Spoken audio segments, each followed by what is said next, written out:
Unsportsmanlike conduct such as vocally criticizing, the use of profanity or unsuitable comments towards players, officials, or other spectators is inappropriate and unacceptable. Thank you for your cooperation.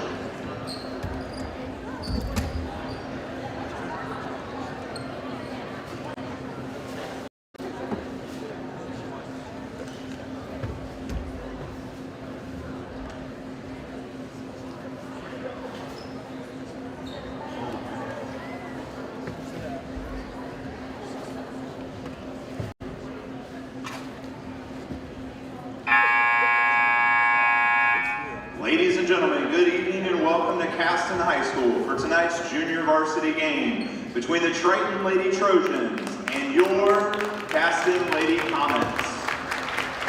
Now, let's meet the starters for the junior varsity game. Starting for the Lady Trojans, number 10, Lydia Hammond. Number 12, Sophie Howe. Number 15, Janika Kemp. Number 20, Jillian Hewlett. And number 21, Austin Wright. The Trojans are coached by Sam Stutzman. And now, your Comet JV starters. Number 11, Gigi Berry. Number 12, Ellie Zartman. Number 13, Miley Rude. Number 15, Addison Steininger. And number 21, Ava Russell. The Comets are coached by Eleni Hipsher. Officials for tonight's contest are Matt Storm and Jay Miller.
By Ellie Zartman.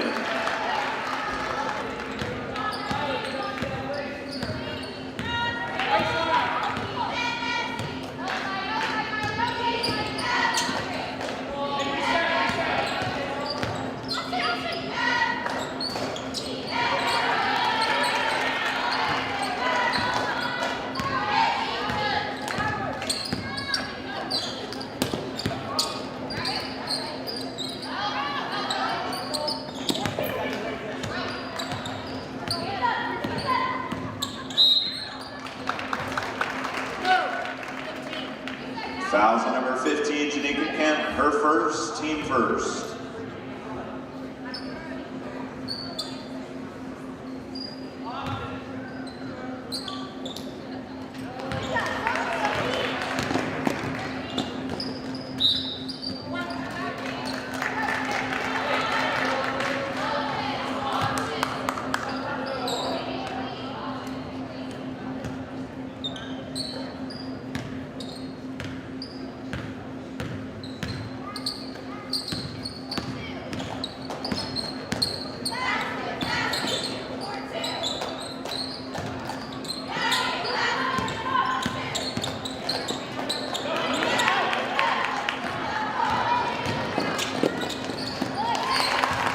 Basket by Lydia Hammond.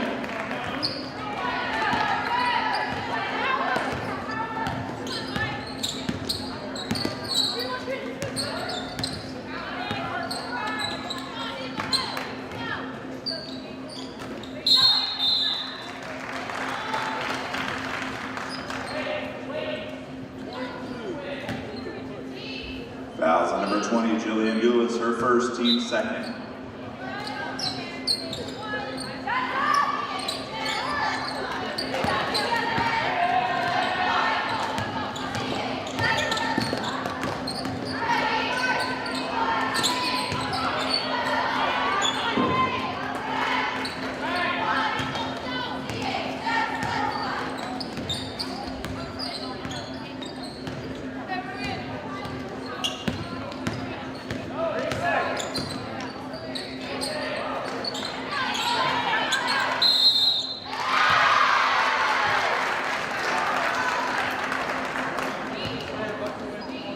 Fouls on Janika Kemp, her second, team third. Basket is good by Ellis Hartman, and she'll have a free throw.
Zimmerman into the lineup for the Lady Comets.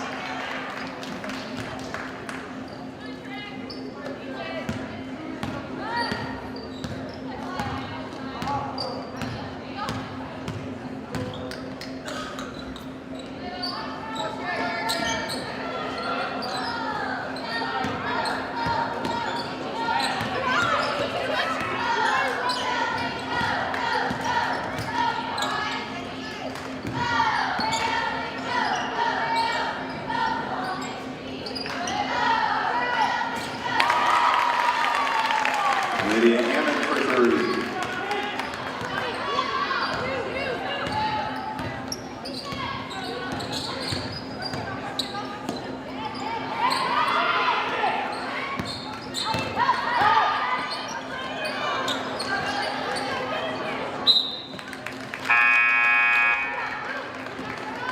Ava Russell returns for the Lady Comets.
sure to stay up to date on all things Caston Athletics by following on Twitter at CastonComets1 and like us on Facebook at Caston School Athletics.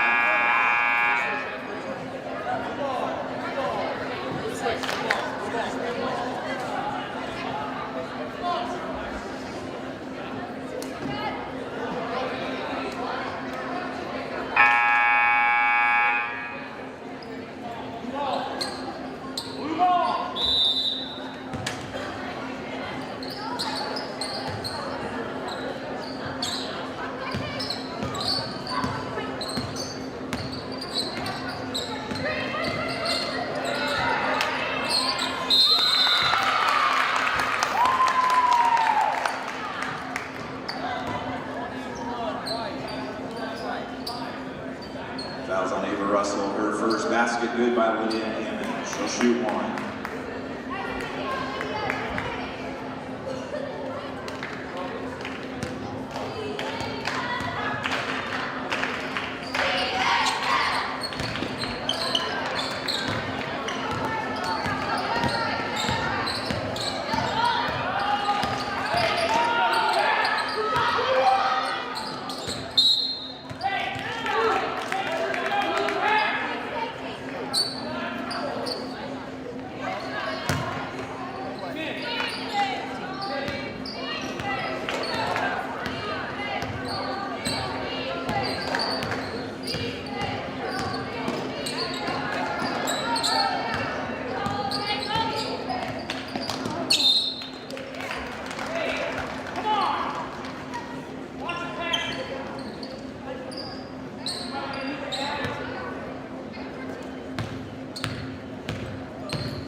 Fouls on number 11, Tatum Hudson, her first, team first.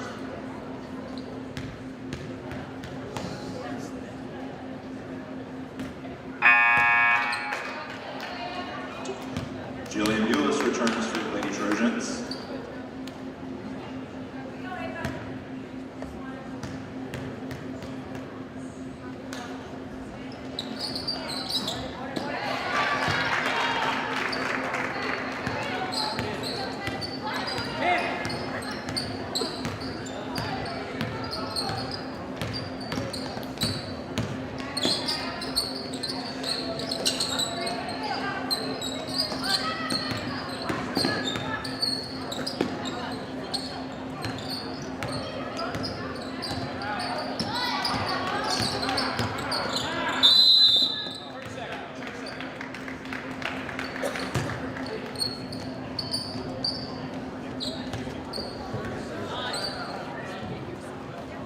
It'll be a 30-second timeout for the Lady Trojans.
Tatum Hudson returns to lineup for the Lady Trojans.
Fouls on number 0, Sydney Heckman, her first, team second.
At Indiana Farm Bureau Insurance, we're not just good at insurance. We're good at Emma and Jake's just baby-proof their 2-bedroom bungalow to prepare for baby number 1 insurance.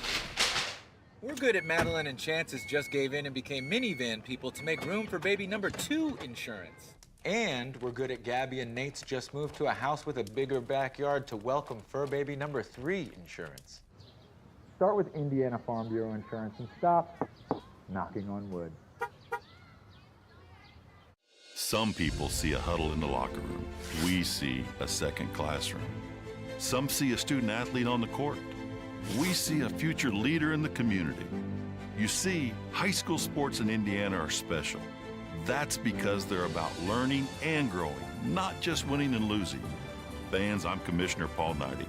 Support education-based athletics in Indiana by buying a ticket to your high school's next athletic event. Some see a student athlete working on his shot. We see a powerful lesson in persistence. Some see a student preparing for success on an exam. We see a student athlete preparing for success in life. Proud to keep education in front of athletics since 1903. Some see a student athlete working hard in the weight room. We see a future leader learning there are no shortcuts to success. Some see a start to a swim meet. We see the starting blocks for life. Proud to keep education in front of athletics since 1903. Some see a volleyball match. We see a student athlete learning how to be poised under pressure.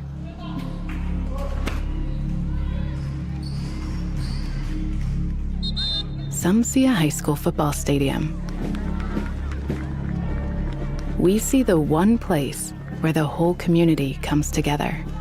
Proud to keep education in front of athletics since 1903.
Lady Comet basketball to start the second half.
Russell in the lineup for the Lady Comets.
Sydney Heckman returns for the Lady Trojans.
Fouls number 12, Ellie's Hartman, her first, team first.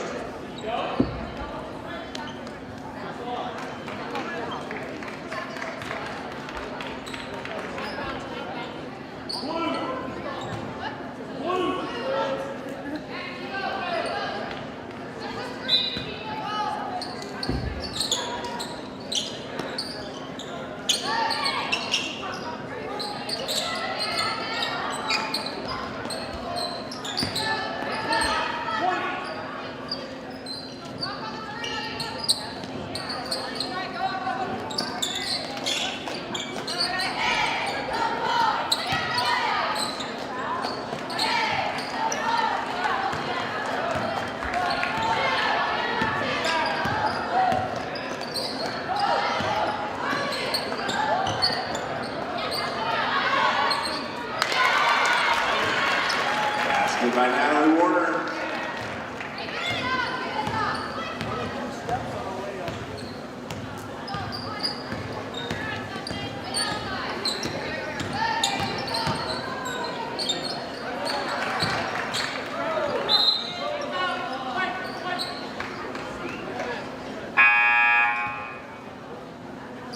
Jillian Bulis returns for the Lady Trojans.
McMillan Austin Wright returns for the Lady Trojans.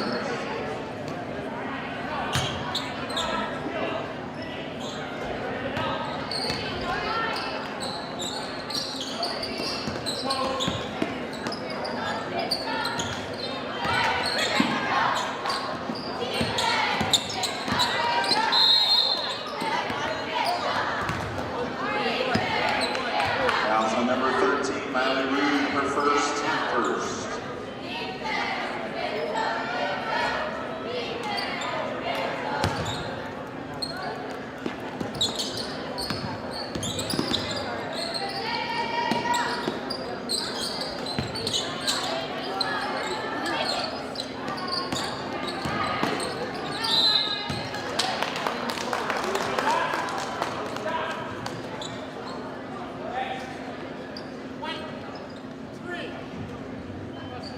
1,000 on Camila Hernandez-Rios, her first, team second.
Camila Hernandez-Rios, her second, team third. Number 12, Sophie Howell returns for the Lady Trojans.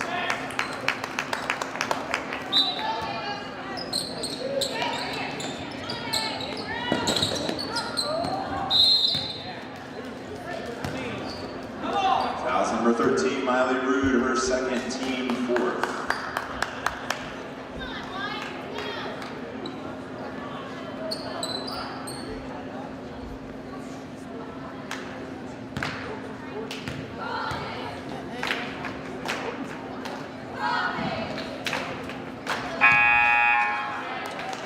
Zimmerman in for the Lady Commons.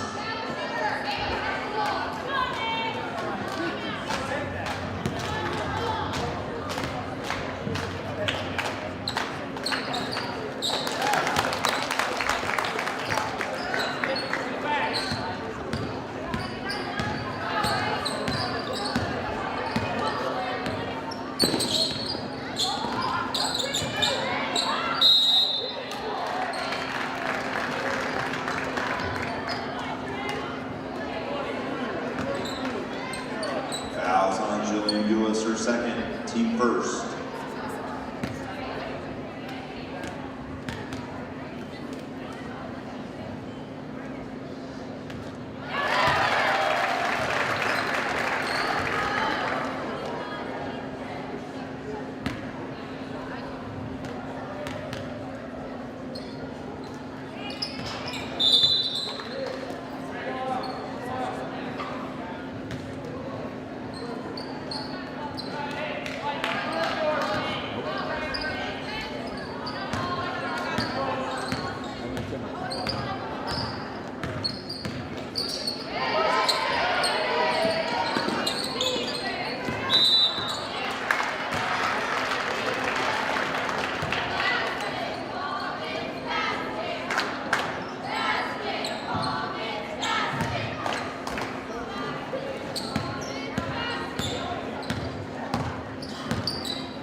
right.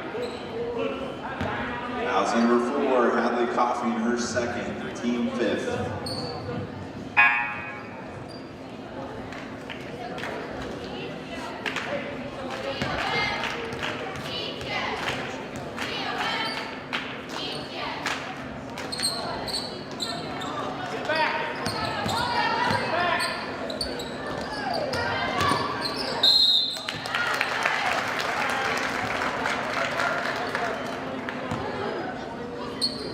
Fouls on Austin Wright, her first, team second.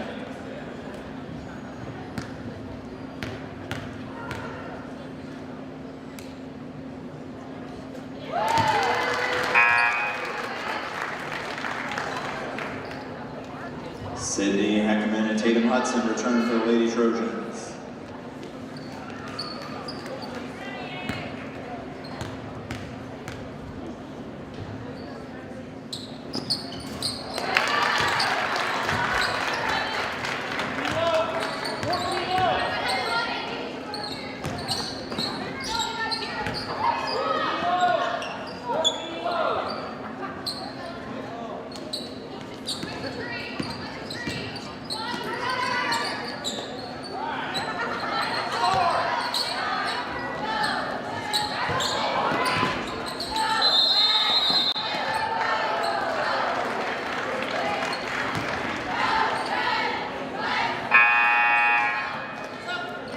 Austin Wright returns for the Lady Trojans.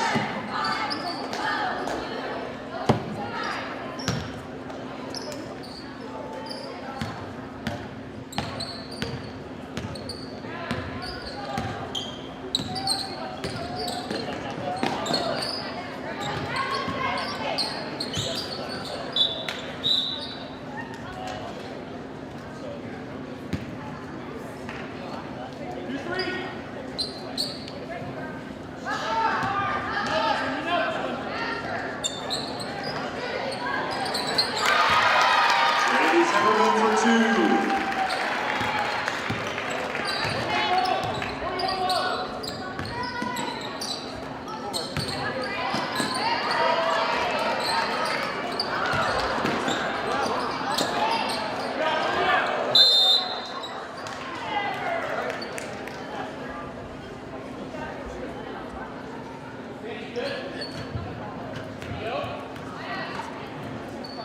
Fouls on number 25, Trinity Zimmerman, her first.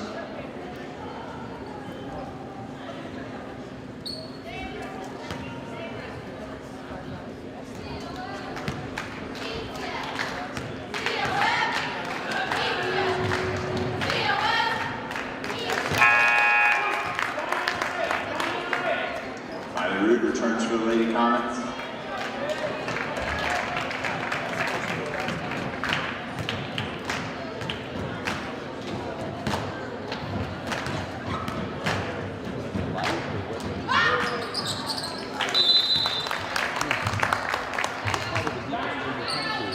Sophie Howe on the lineup for Lady Trojans. Full timeout, Lady Comets.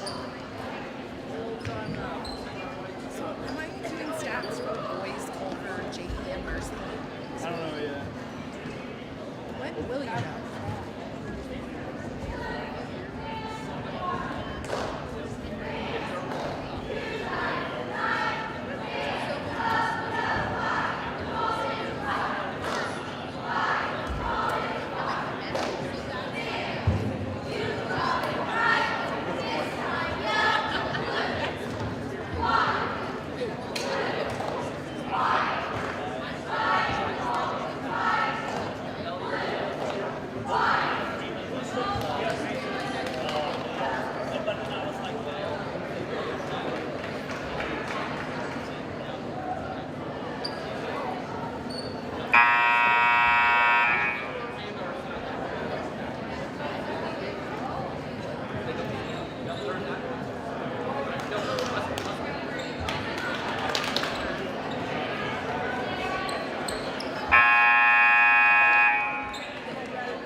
lineup for the Lady Trojans.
Her second.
Hudson and Sydney Heckman return to the Lady Trojans lineup.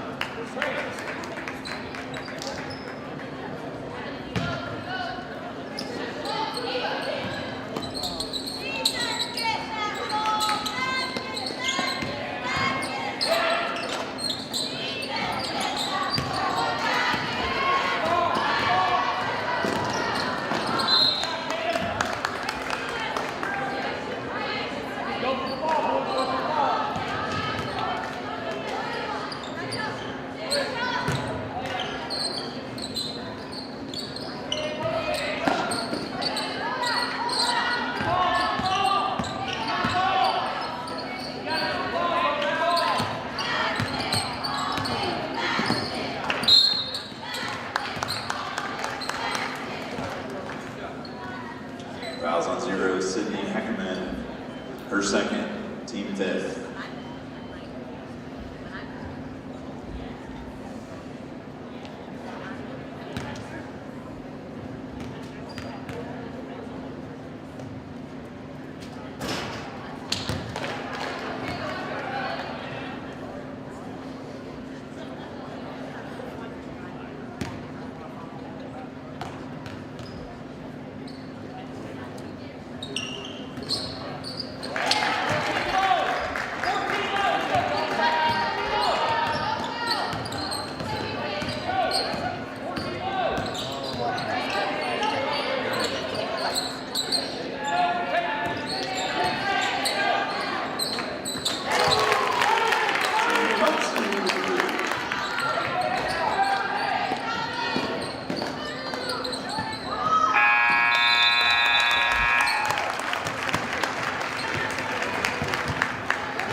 Basket by Lydia.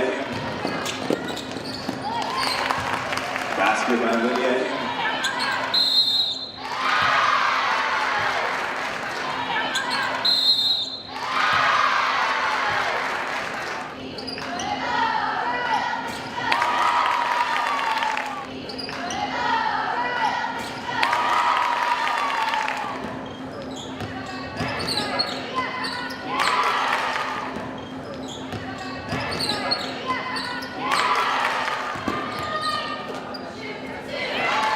Gigi Berry for two.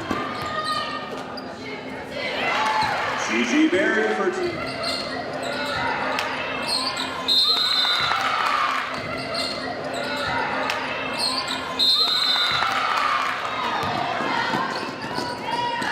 Kylie Logan for two. Kylie Logan for two. Gigi Berry for two. Berry for two. Gigi Berry for two. Gigi Berry for two.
Some see a wrestling match.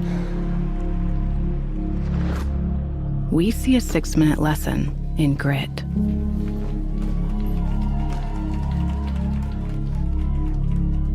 Some see a coach sending a runner home. We see a mentor guiding a student athlete into the future. Proud to keep education in front of athletics since 1903. At Indiana Farm Bureau Insurance, we're not just good at insurance. We're good at Matt's 1-car, 2-bedroom apartment with a home office/home gym insurance. We're good at Nick's SUV and farmhouse with a remodeled kitchen/art gallery insurance. And we're good at the Wilbur suburban home with the 2-car garage/rehearsal space insurance. Have you seen my hockey socks? Have you checked your sock drawer? Start with Indiana Farm Bureau Insurance and stop knocking on wood. Some see a wrestling match. We see a 6-minute lesson in grit.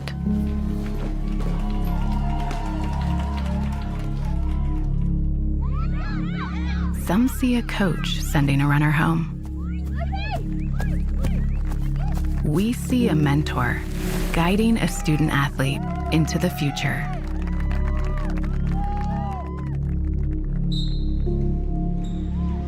Some see a volleyball match. We see a student athlete learning how to be poised under pressure.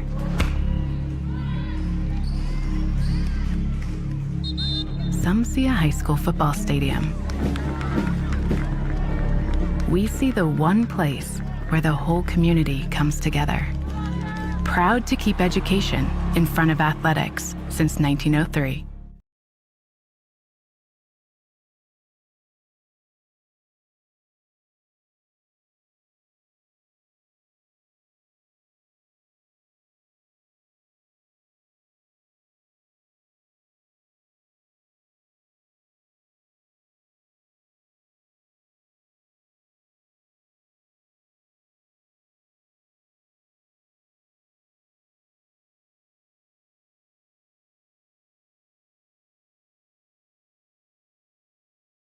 It's time for the Commissioner's Corner, an exclusive weekly conversation about Indiana high school sports with the Commissioner of the IHSAA, Paul Neidig. Now for an up-to-the-minute report about what's happening in the constantly changing world of high school sports, here's Coach Bob Lovell with Commissioner Paul Neidig. Welcome back, everyone, to our weekly conversation with the Commissioner of the IHSAA, Paul Neidig. And Commissioner, welcome back. Happy New Year. I hope your holidays went well. Coach, had a great holiday break, Christmas and New Year. Got to spend a lot of time, and we've talked about got to spend some time with my grandkids and watch them enjoy Christmas and the holiday season. And I spent a lot of time away from home, and it was good to be back home and enjoy the simpler things for a few weeks. Well, now that you're back in the office, it's time to play basketball in our state.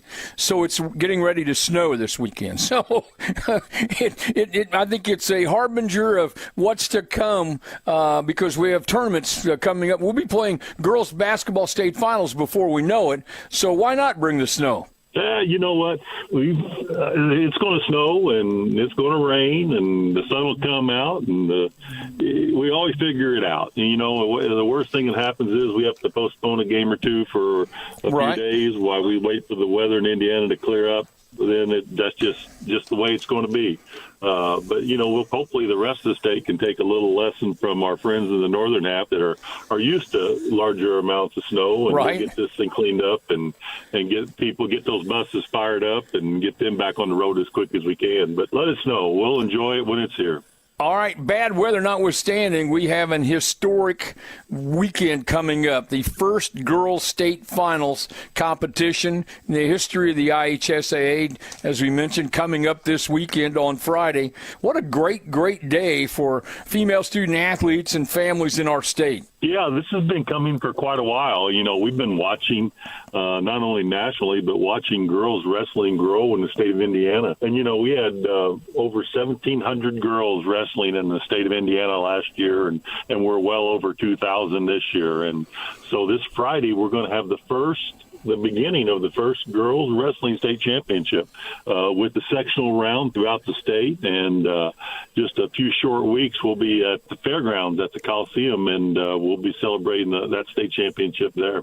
It's a great venue. I was just there doing an IUPUI basketball game. It's a fantastic venue, and quite frankly, everyone ought to be excited about it. And, I'm to plead ignorance. I did not realize we had 2,000 young ladies competing in this sport. The popularity is unbelievably strong around our state.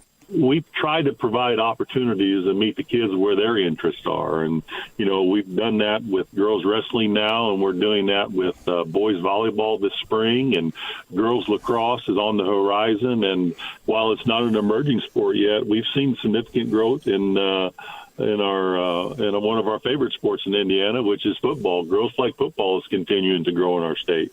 It's a tremendous opportunity for young ladies, so have fun. Sectionals begin and girls wrestling for the state finals coming up on Friday.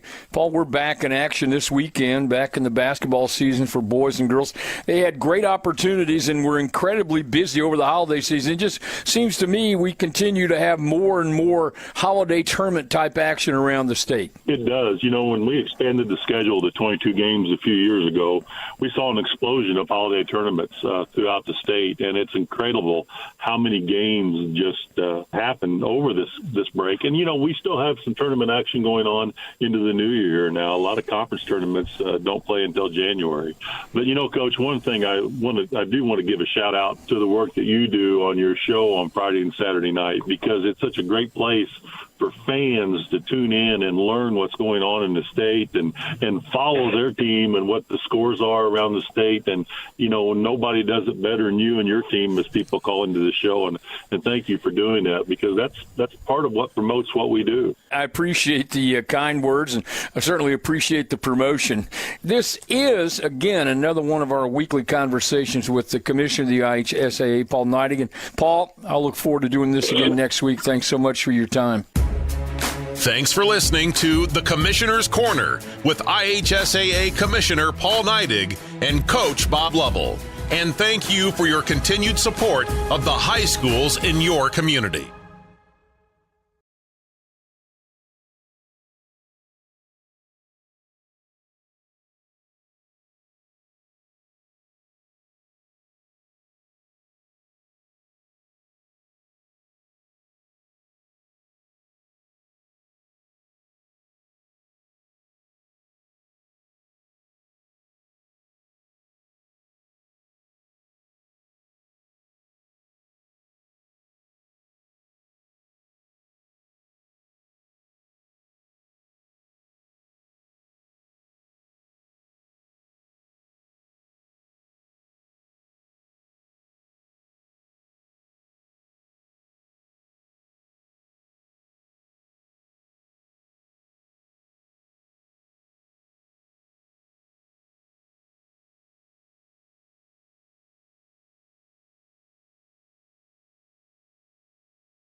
All right, welcome everyone to Caston High School. The first game of 2025 about to get underway here in the Hoosier North as Triton travels south to take on the Caston Comets. These two teams have played one another since the 1979-80 season, where Triton leads the all-time series 26-6. The last time these two teams met back at Triton, Caston won 50-20. They come in with a 5-9 record, 2-3 in the Hoosier North. Triton 1-13 on the year, 0-3 in conference play, still trying to find that first win. But, Abby, we started seeing the team the last two games start to really kind of put it all together, especially that Pioneer game where they really battled with that group from Pioneer. Absolutely, and we've said it's been a long season behind us and still a long one ahead of us. And we've talked about how these girls, they're going to find it. They're going to find it for themselves. You don't look at their record, you look at their effort and what they're doing to make a difference in their play. And with these girls, the things you're seeing well, I mean, unfortunately down now, Nadia Stetler with injury, they're starting to find a way to get healthy. They're trying to find a way that you're seeing them go deep in their bench. These players that are role players coming off the bench are really starting to do a nice job. Absolutely, and that's the best thing about being able to go so deep in your bench is your bench comes in and they're ready and they're doing what they can to turn this game around for you. And you're seeing this group starting to shoot better. But I mean, they're rebounding. Their offensive rebounds are outdoing their opponents 12-8 per game. They just got to get those shots to start to drop. I mean, they're doing a lot of things well, but like I said, if they keep themselves under that 15 turnover spot, this group, it gives them a chance to win, and we saw that, especially in that game against Pioneer. Absolutely, and leaving that off for them going on that well-deserved winter break here. I'm excited to see what they come out and what team we've got doing here because we know they've been at work in that gym. And for them, you know, they're going to have 3 games here this week, and then they're going to flip around, and it's going to be a long break before they take on they'll be at Winnemac, and then they'll host Culver. But between these two squads tonight, Caston's this is a team that's going to be physical. They're going to move the ball well. They got some height, they got some size, and this group is always usually pretty strong with the basketball. Absolutely. This is a fast group, and that's one thing these girls really need to remind themselves going into here. We always say, play your game and keep them at your place. Take that momentum away from them on the floor. Josh Douglas, the head coach for the Comets, in his 5th year as head coach here, 15th year overall, 230 wins in his illustrious career. And Ashli Faulkner, in her first season here as Triton's head coach, she had a coaching stint at Culver before. She has beat Culver one time and beat Caston once and lost to Caston once in her coaching career. So these two, there's a lot to like on both sides. There's size, there's athletic ability, there's girls that can shoot. I think we should be in a good one here for this Saturday evening game. Absolutely. So about 23 seconds away, we'll have the national anthem followed by the starting lineup. And after that, we'll be back right here on the Triton Trojan Sports Network.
Meet tonight's starting lineups. First, for the visitors on the scoreboard, the Lady Trojans of Triton High School.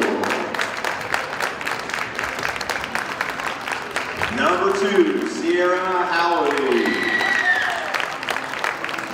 Number 3, Chloe McKinney. Number 4, Miley Groves. Number 24, Avery Beers. And number 32, Sydney King. The Lady Trojans are coached by Ashli Faulkner. And now, tonight's starters for your Caston Comets. Number 3, Olivia Thomas. Number 12, Grace Coleman. Number 22, Madison Douglas. Number 24, Addison Steiner. And number 33, Allison Craig. And in this fifth season, the Comets are led by Josh Douglas. Officials for tonight's contest are Bob Neff, Brian Marker, and Gene Teal.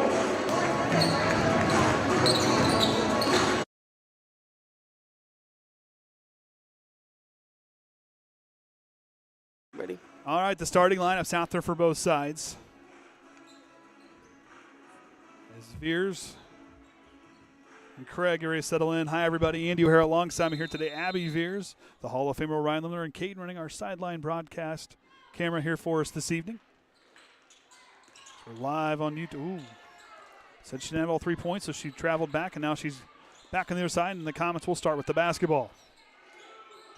Douglas with it, rolls right, uses the screen. A lot of the offense goes through her, averaging 17 points a game for this Comet team.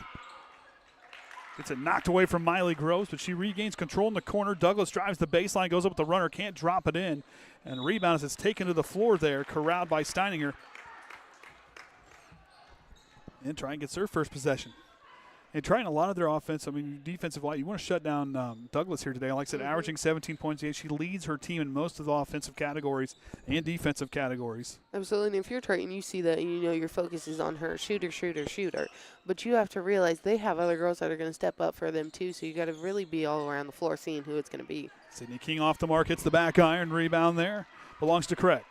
Douglas with the basketball, crosses the timeline. Calls out the play. Two post players switch positions. She rolls left. Now to Craig. Leaves it for Thomas. The drive there by Colvin with the runner. Can't drop it in. Caught there by Steininger and gets fouled on the way back up off the putback.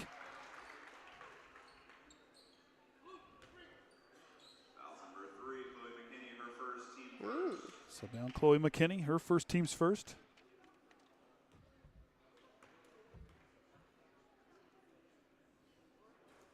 And Ashli Faulkner kind of pleading her case that she wasn't even anywhere near the ball. No, she was honestly up the lane.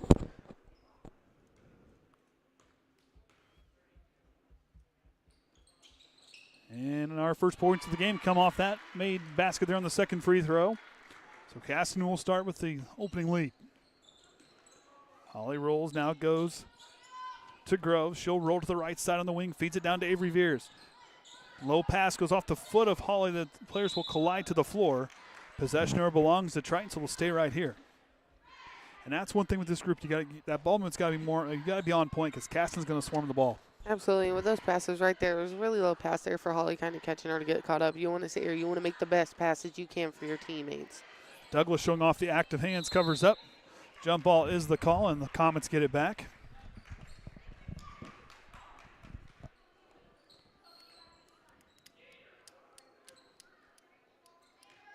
So Douglas will bring it across. The sophomore having a nice season.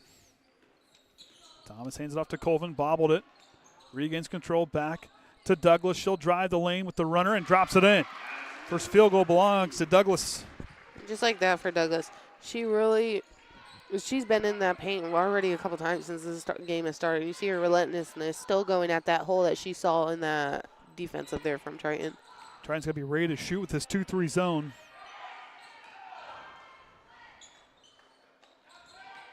Groves now drives, leaves it for Holly. Holly trying to find a seam underneath the basket. Reverse land bank is closed. And Craig tracks down the rebound to Douglas. Going to push it the other way. Now puts on the brakes, trying to lose McKinney, who's going to have her hands full there defensively here in this ball game. Colvin with the floater. Can't drop it in. Avery Veers with the rebound. We'll see how this group does with no Nadia Stetler, but I think you have a lot of nice pieces with your depth on this Trojan team that can do some nice things. Absolutely. And the team here tonight, they see Nadia Stetler is out, and that is one of their players that they're familiar with on the floor. That really does a lot for them. And you got to see who's going to really change the pace and not take her place per se, but who's going to step it up and fill that honor role. Of her. Yes. Thank you. I got you. Sydney King, corner 3 for the tie. Count it from the corner. Swish Sid for 3. And right there, that's the kind of things that inside out. And if Sydney King gets that confidence with her shot, it's going to be a lot of threes are going to start dropping. Craig now top of the key, will drive against Veers, kicks it out. Colvin, corner 3 to answer back. Can't do it. Rebound to Sierra Hawley. And where Nadia's sitting down here next to the coaching staff, she's making her voice heard. I told her, yes. I talked to her at that last game against Pioneer. She says, my voice isn't broke. I can use that voice. Absolutely, and that's what you need, especially from any player right there on the bench. That's what you want to see is everybody stepping up, being loud for their team. And Veers connects and takes their first lead of the ball game. Douglas hands it off to Colvin. They'll work it around the perimeter, or hand it off, and then we're going to get a moving screen. Caught on the Comets. You could see what Craig was doing there, trying to get her position set. She just went a second too late and got her caught moving in the act. And now Gracie Riffle will shoot in, the talented freshman for this Triton team.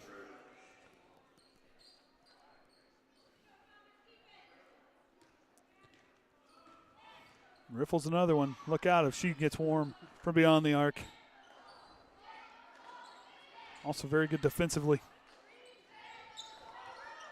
She'll drive to the side, steps back, lost her dribble, has to go somewhere. They're going to travel. She pulled that, stepped without that pivot foot. Mm-hmm. And now the freshman Savannah Hawley will check in for Veers. Savannah Hawley, very favorable of mine coming off the bench. She has proven herself here as a freshman, being very strong in that post, and she's got to really find her confidence and keep her consistency within it. Just continue to play strong. She's done a nice job this season. And Craig trying to see what she can do against her in the post. Backing her down, goes up high off the window and gets it to drop in and ties it at 5.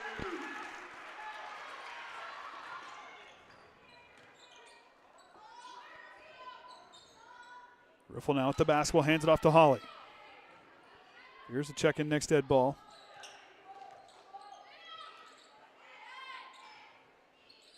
McKinney with it, feeds it to Hawley, tries to kick it out to her sister, but this one goes out to King and Rather. 3:10 to go here in the first. Is it bad? I feel like I got to shake the rust off. We've only been out for 2 weeks. I know, I think my stutter has gotten worse. McKinney on the right wing, down to Hawley underneath, and a foul call from Craig. And she must have hurt her shoulder. Hope she's all right. Oof. You can see that kind of instantly set in for her.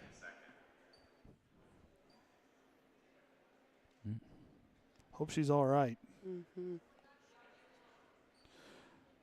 That's Natalie Warner for her. Avery Veers checks in for Sydney King. Again, no hope that Allison Craig's okay. Yeah, goosebumps on that one, seeing the pain instantly on her face. She knew it. Hawley drives, the runner in the lane is up and in. Trying back out in front of another lead change here in this first quarter. Both pretty young teams on either side. Douglas has it. No, her and Hawley collide, bumping heads there for a second. Yeah.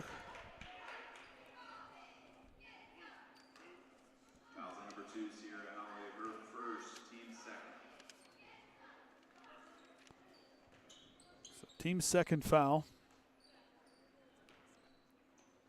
As Thomas hands it off to Colvin. Riffle trying to fight through the screens. Doing a nice job. Colvin kicks it out. Standing here is going to get called for a double dribble. Good defense by Veers to really disrupt the dribble path. And Miley Groves checks in for Sierra Hawley. And all other than Chloe. I don't think Chloe's came off the floor. So everybody but Chloe's been subbed out for. Mm-hmm.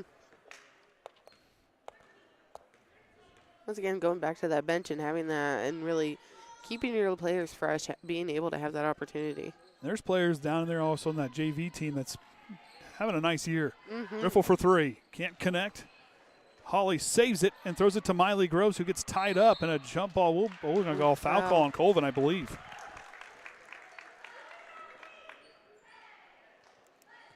Good hustle by Holly either way. Colvin gets called for her first. Her first. Or her second. So, oh, that's what I thought was her first. No, it's Was her her second. Her second? Okay. No, one. That's what I thought. Now good. Colvin comes right back with, tips it away. Douglas coast to coast, can't connect. And the rebound to Holly.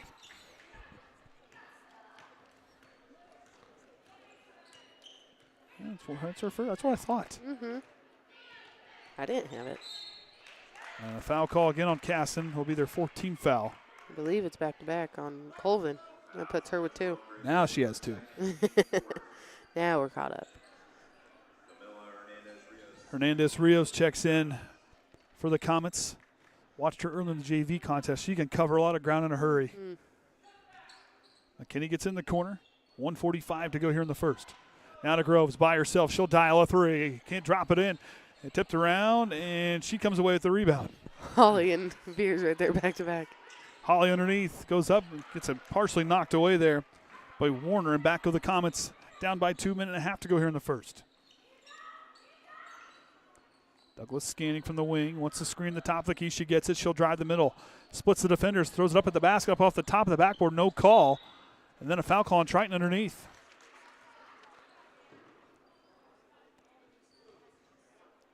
It's going to be on Holly. That'll be her first. Team's third. And Sydney King's going to check in. And the first free throw for Warner connects. Draws them within once with one here as Sierra Holly and King will check in now. McKinney gets her first break.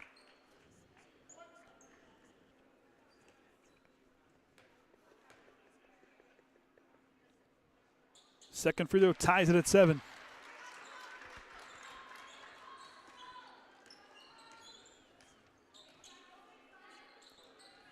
Groves now scanning top of the key, leaves it for Riffle. And another one that can hit if she gets free up in the zone is Sierra Holly. She's got to believe in that shot. Hernandez Rios intercepts it. Triton's 4th turnover. Douglas trying to lose Riffle, but doing a nice job defensively. Runner up and off the mark by Colvin. Rebound by Warner, and the two players collide, and a foul call, I believe, on Triton.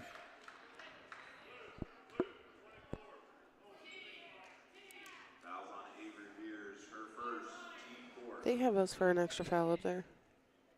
We should only have 3.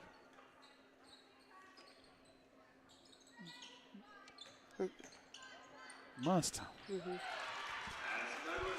Madison Douglas takes the lead by 2 with that 2-pointer.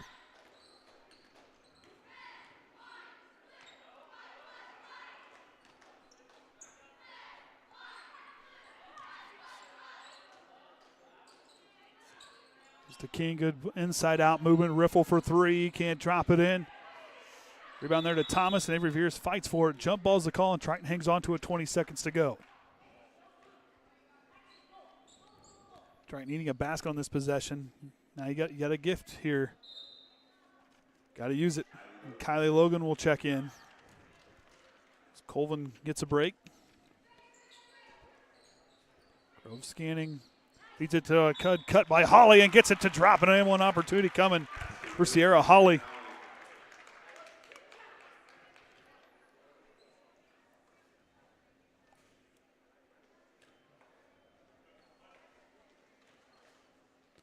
Sierra settles in and gets 3 points the old-fashioned way and puts her team back up.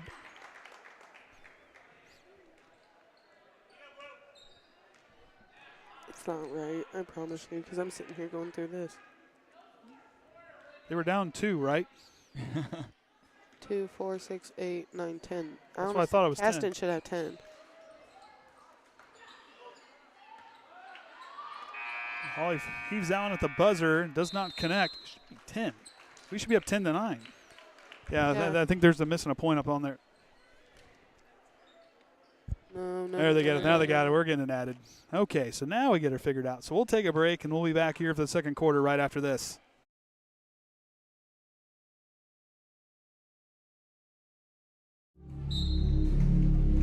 Some see a volleyball match. We see a student athlete learning how to be poised under pressure.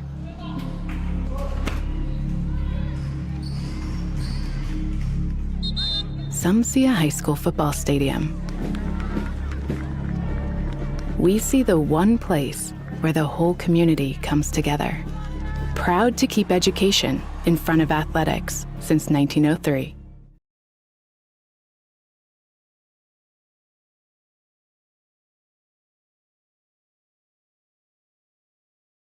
All right, second quarter getting about ready to get underway. Triton leads 10-9 after that and one opportunity. Converted by Sierra Holly there at the end of the first. A lot of things you can like from either side, but now they're starting to fill each other out. Triton needs to be stronger with the basketball, and defensively you got to take away that Madison Douglas because, I mean, she's doing a nice job finding her way through the defense. Absolutely. We saw that very early in the game that she was relentless. She sees that hole in that drive in our defense, and she hits it every single time, and she's going to keep hitting it until it goes in for her. I mean, she's a good ball handler. She moves the floor really well. Good dribble action from her. So out there now will be Headley Coughing for the Comets to start the quarter. Triton's lineup unchanged. Leaves it for Thomas in the corner. Defense by King. Leaves it for Hernandez Rios. We're good. Rios really seeing one of her players down there and just the communication not being on point. So Triton gets their first offensive possession here of the second quarter. Caston going to stick with that zone defense they've been working with. As Holly in the corner, here comes the double team. Coach Douglas not happy. That telling Madison to move with her feet. She kind of came in and kind of swung with the hands. He said, "You got to move your feet. You can't just go reaching." That foul is going to be on Madison Douglas, her team's first of the quarter. Almost a miscue there by Triton. Settle down, just run your offense.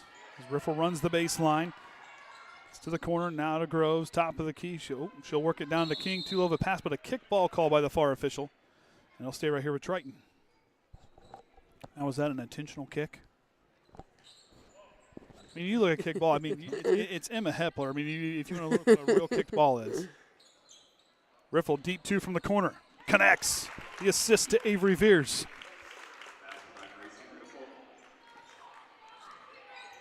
Douglas uses the screen. She'll kick out from the corner.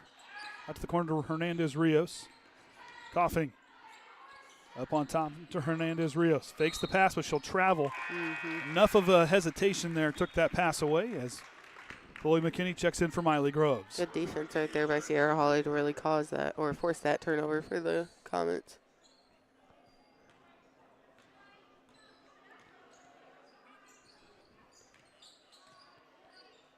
Two guards communicating on what they want to run here. Lindsay Shively talking from her coach's seat down here to our left. Beers goes up and can't get it to drop in. Warner with the rebound. Looks like Craig's doing better. She's back down here on the bench. Glad to see she's doing all right. Douglas goes to Thomas. Warner trying to get position on Avery Veers underneath. Coughing, she'll take off. Say she moved before she got that ball down. It was something I used to do all the time. I knew what I wanted to do, but I forgot to put the ball on the floor. I figured it out eventually.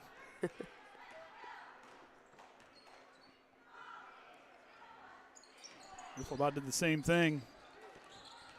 That's why I wasn't allowed to be on the arc with the ball. Well, hey, they had their reasons. Just have you stay in your bubble. Riff on the left wing, she'll drive. Splits the defenders, but she's going to travel on the way through. Trying to get her footing back.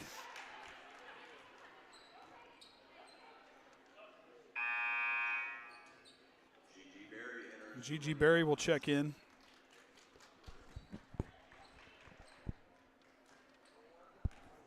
Caston won that JV contest earlier, 25-18. Lydia Hammond led with Triton with 12 points in that ball game, 9 in the first half. Riffle gets the long rebound on the missed shot from Douglas. Berry corrals the loose ball. Duh. And he gets called for a double dribble. Ashli Faulkner pleading for a foul call. Great fight there by Sierra Holly. You see she has it in her. Like I said, Sierra is about as tough as they come. They broke the mold with her. McKinney now works it left to Sierra. Up on top to Riffle.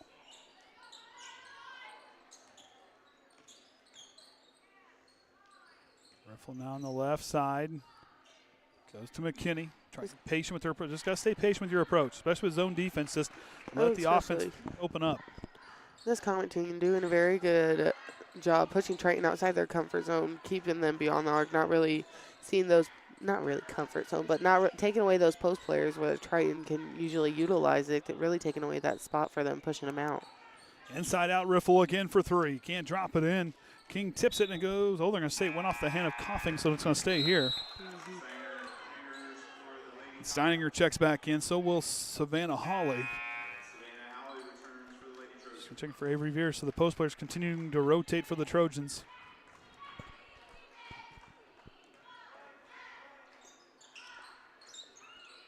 King finds Riffle on the outside.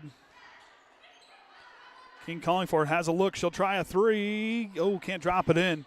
Warner gets the rebound, hands it off to Douglas, and back go the Comets in a hurry. Riffle, good transition defense there, taking the drive away from Douglas, but she'll drive again. I'm going to get a foul call.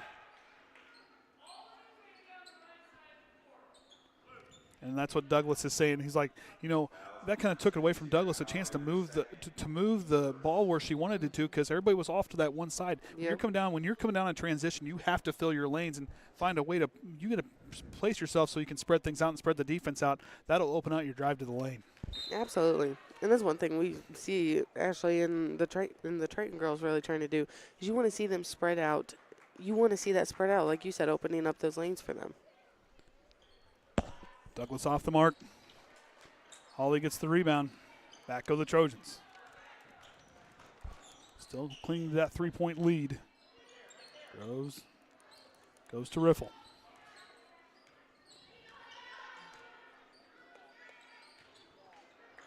Down to Holly. Holly gets swarmed underneath. Out to Miley Groves. Now goes to Riffle. She'll try a three from straight away. Counted for Riffle from beyond the arc. And Triton extends their lead. Knocked that tank of a cup over here down. About took the house down. It's spill-proof. It's the community cup. It's the community cup. As big as it is, I'm pretty sure you could feed an entire or get a. I needed spill-proof. Oh, I get spill-proof, but good grief, that's like a water tank. Riffle again. Can't drop it in. Rebound there. Sydney King put back no good. Holly gets the rebound. Goes to McKinney outside. Miley Groves. She'll drive. Feeds it down to McKinney. Baseline runner. It's up and in. And Triton on a little run here to start the second quarter. 5-0 run to start the quarter. Actually, an 8-0 run going back to those and one opportunity by Holly at the end of the first. Coughing goes down to Colvin and a foul call. We're going to get Riffle with a push. This is the call, I believe. Will be her first, team second. And Sydney King, I don't know what she's joking about. She was coming off the floor. I can hear her all the way up here. Make sure her mom can hear her and her sister. I mean, they're out in Ohio for a horse competition. That one goes out of bounds off the inbound. Of course, maybe that's why it's quiet in here. If, you know, Hannah's not here to make the noise, make the gym noisy, I guess. I used to travel out of state for livestock competitions. Just a few. Grove stops, goes out to McKinney. And a Riffle in the corner. She'll try another free. She's feeling it. Can't drop it in. Veers gets the rebound. Goes back up. Holly's put back is fouled on the underneath.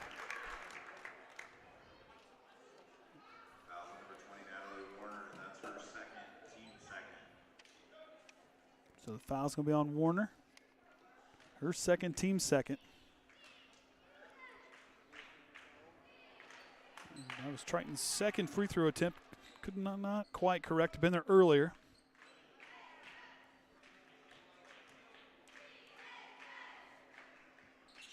Good on the second. Triton with 9-point lead here in the second quarter. And I didn't wait for Andy Math to go, just so everybody's aware.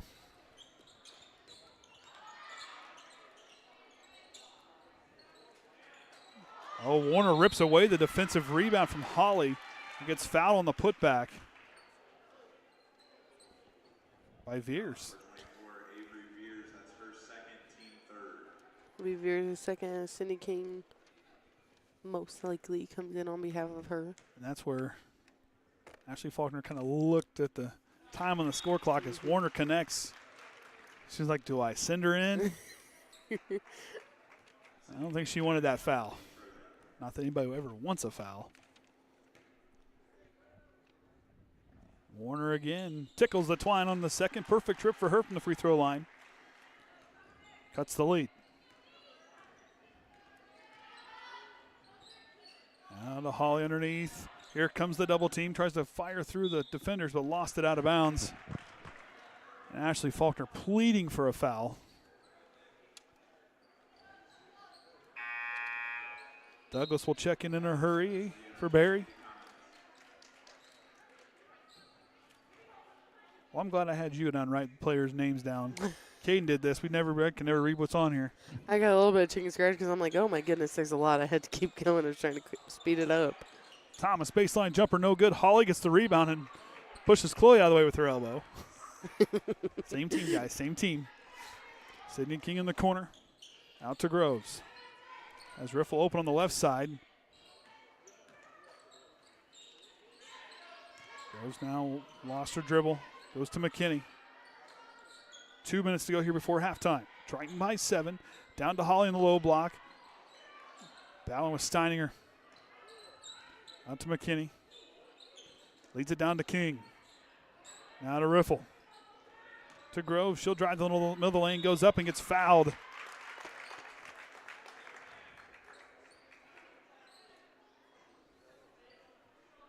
Beyond. On Thomas. Mm-hmm. Her first, team's third. Mm-hmm. Coach Faulkner, a quick conference with McKinney. As his first free throw tickles the twine for Miley Groves.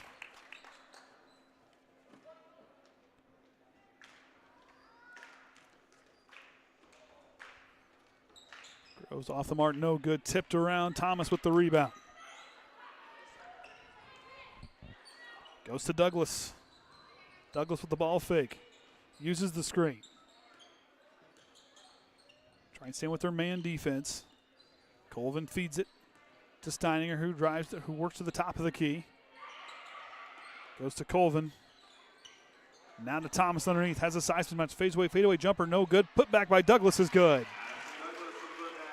Nice job by her to get underneath and get that rebound. Back to a 6-point ball game. King gets in the high post, feeds it behind Holly. She fights through contact, goes up, banks open, and an animal opportunity coming for Savannah Holly.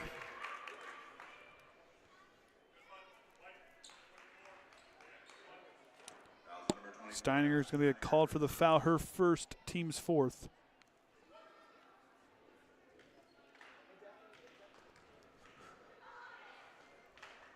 And Holly can't get the and one opportunity to convert. Gets the ball back on the baseline, goes back up with it, can't drop it in, and Thomas gets the rebound. Douglas back the other way. Again, does a nice job weaving her way through the line, and she'll get the basket to drop in and count. That's going to be on McKinney. That's her second. Mm-hmm. Team's fourth. That is now 3 players with 2. Yep. For Triton here. Douglas gets 3 points the old-fashioned way. Draws her team within 5. 47 seconds if the clock starts. Nope. Nope. Still no. Still no clock. Still none.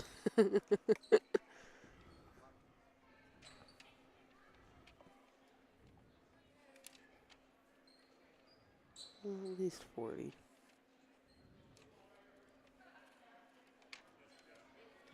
So we're going to change the clock up there on the scoreboard, I believe, to 42.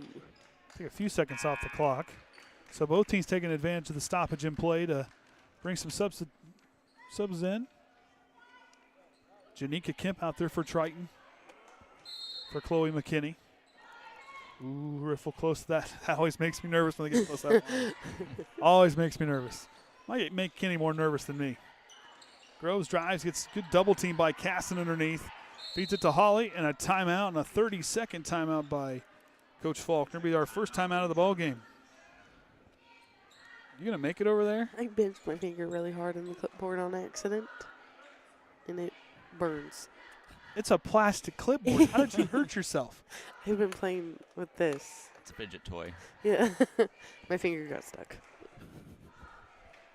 Well, there you go. Get a clipboard with a fidget spinner on and make Abby happy over here. So she's got, she's using the pen, so, you're hearing the clicking. I try not to do that because I feel like I'm driving one of you nuts with it. I do the same thing. So, it's probably driving Ryan nuts. If it's anybody.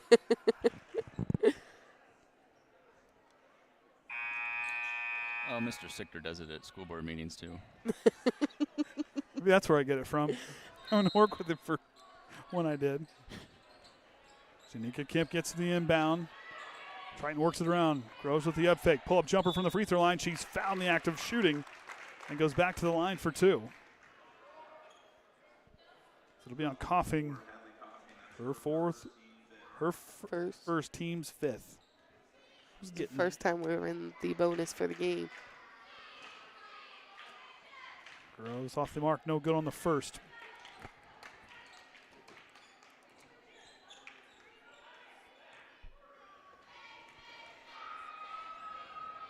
Second one on the way, cannot connect.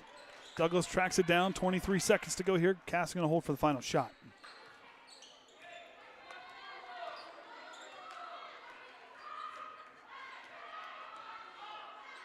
Lost her dribble, regains control. Out to Coughing for three. Can't drop it in. Douglas gets the long rebound, kicks it out.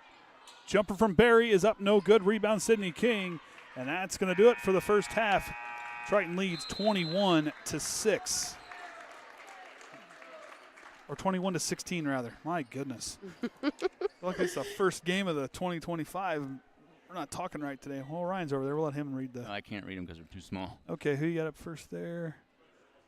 See what I mean? Douglas. I got it. Go ahead. Leading the way for Caston with 9 points is Madison Douglas. Warner with 4. Craig with 2. Steininger with 1. Got a few players with 2 fouls with Warner, Craig, and Colvin. Leading the way for Triton with Holly and Riffle both with 5 points. Keegan with 3. Savannah Holly with 3.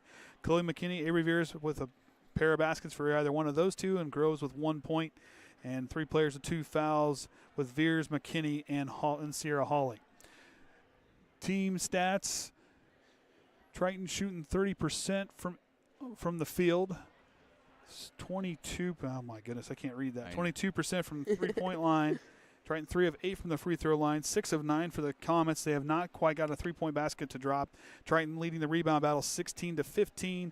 8 turnovers for the Comets. 6 for Triton. And 2 steals for the Comets here in this first half. We'll take a break. Back for the second half here in just a bit. At Indiana Farm Bureau Insurance, we're not just good at insurance. We're good at Emma and Jake's just baby-proof their 2-bedroom bungalow to prepare for baby number 1 insurance. We're good at Madeline and Chance's just gave in and became minivan people to make room for baby number 2 insurance.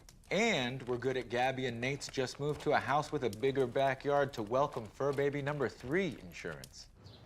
Start with Indiana Farm Bureau Insurance and stop knocking on wood. Some people see a huddle in the locker room. We see a second classroom. Some see a student athlete on the court. We see a future leader in the community. You see, high school sports in Indiana are special. That's because they're about learning and growing, not just winning and losing. Fans, I'm Commissioner Paul Neidig. Support education-based athletics in Indiana by buying a ticket to your high school's next athletic event. Some see a student athlete working on his shot.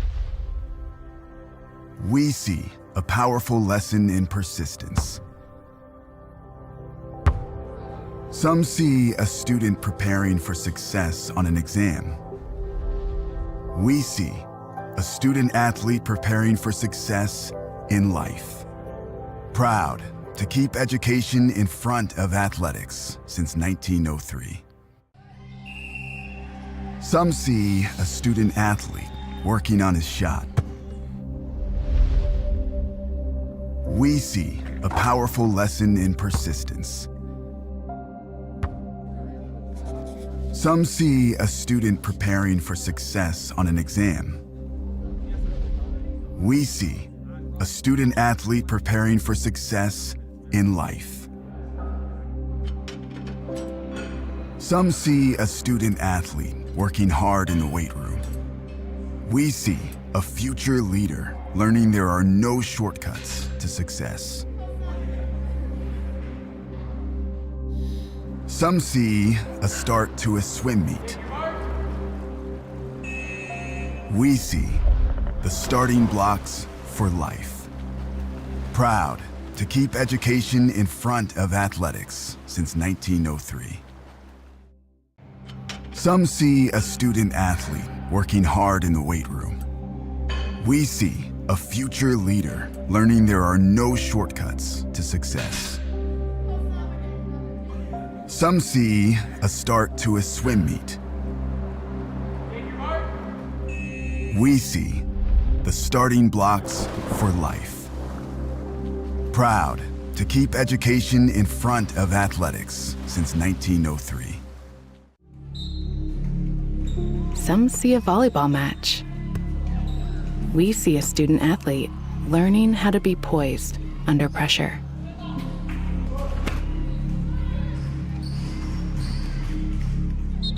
Some see a high school football stadium. We see the one place where the whole community comes together. Proud to keep education in front of athletics since 1903. Some see a volleyball match. Regains control back to Douglas. She'll drive the lane with the runner and drops it in. I got you. Sydney King, corner three for the tie. Count it from the corner. Absolutely, and that's what you need, especially from any player right there on the bench. That's Turn what the you post. Backing her down, goes up high off the window and gets it to drop in and ties it at 5. knew it. Holly drives the runner in the lane, is up and in. Must. Scanning. Feeds it to a cut by Holly and gets it to drop and one opportunity. Riffle deep 2 from the corner. Connects. The assist. Groves. Now goes to Riffle. She'll try a 3 from straight away. Count it for Riffle from beyond the arc. Riley Groves. She'll drive. Feeds it down to McKinney. Baseline runner. It's up and in. Thomas underneath. Has a size match. Fadeaway jumper. No good. Put back by Douglas is good. Behind Holly. She fights through contact. Goes up. Banks open and an one opportunity coming. Again, does a nice job weaving her way through the line, and she'll get the basket to drop in and count.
All right, welcome back, everyone, here to Caston High School as Triton leads here by 5 to start the second half. You know, a lot of things going their way, winning that turnover battle, moving the ball, but at the same time letting their defense feed the other side. But they had some good inside-out movement, some good aggressive drives, and making the most of their opportunities on the floor. Caston still trying to find that first three-point shot to drop in. And Craig no longer has that sleeve on. I can imagine she's not out. I imagine she's not be back for the ball game. And hope she's all right. Shoulder injuries are nothing to laugh at. I speak from experience. Not fun at all. I mean, I'd cry too if I was Juju getting fed Warhead Pop Rocks. I know. And Avery's like, it was so quiet out here. Everybody heard him. And I was like, well, Addison pinched him probably. What are you doing? Oh, he's showing you. Oh, you're watching Ferdinand. That's a good one, Juju. I like that. I like that movie. The Peyton Manning cow's my favorite one. Guapo, that's his name, right? Oh, yes. I like him.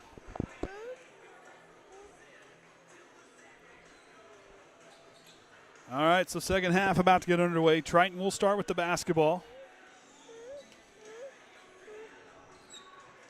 He's concerned.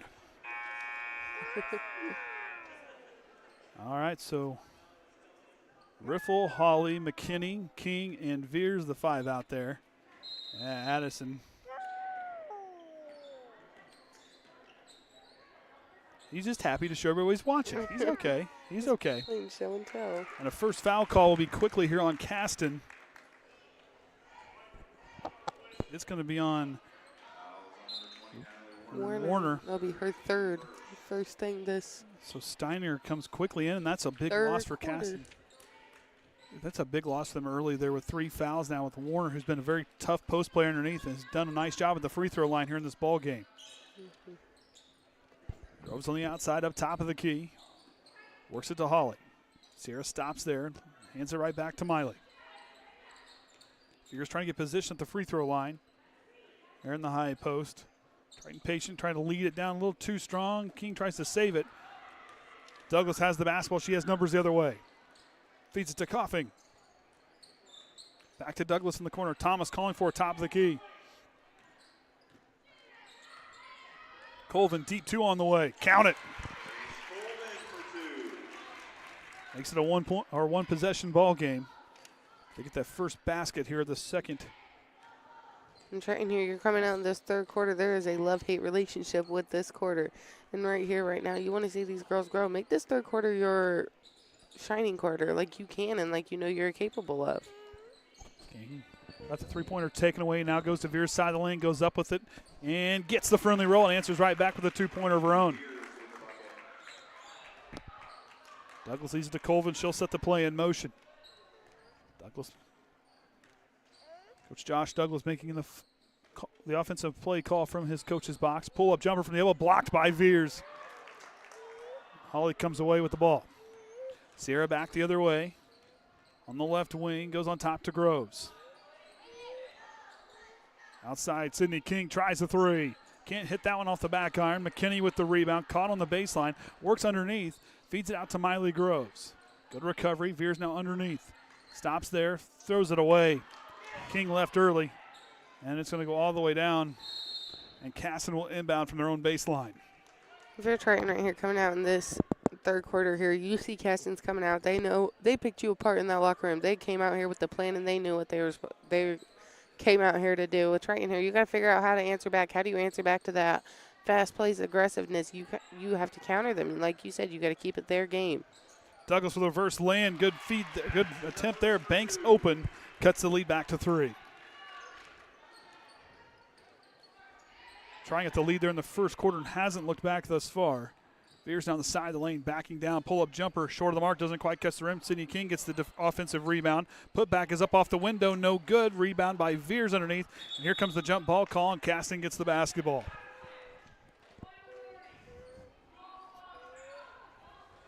Coach Douglas pleading for them to box out on the ball. And now McKinney's going to pick up Douglas. The entire length of the floor. Going to try to take her away. We saw Riffle do that in that Pioneer game. Runner from Coughing is up, no good, and a foul call. You'll see her Hawley. That'll be her third. That's a big foul for Triton. Key ball handler going to have to come off the floor with 3 fouls. Their first team foul. He's letting us know he dropped his pacifier. It's okay. Jackson's made some noise on the broadcast before. Coughing again. Can't get that one to drop. An empty trip from the free throw line. Now Groves back the other way. Calling out the offensive set. Riffle checks in for Hawley.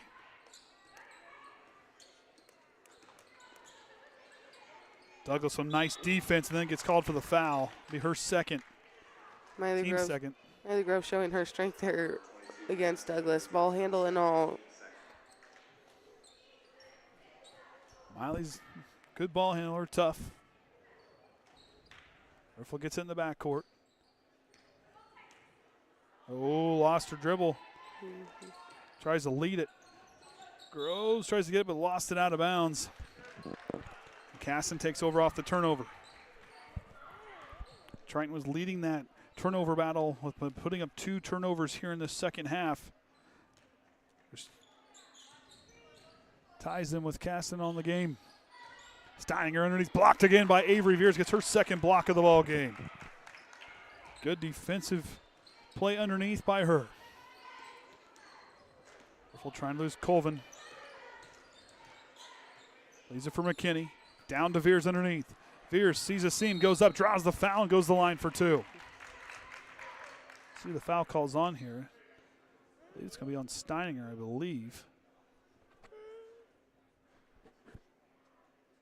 And the official's having a conversation. I don't know. This might be on Douglas.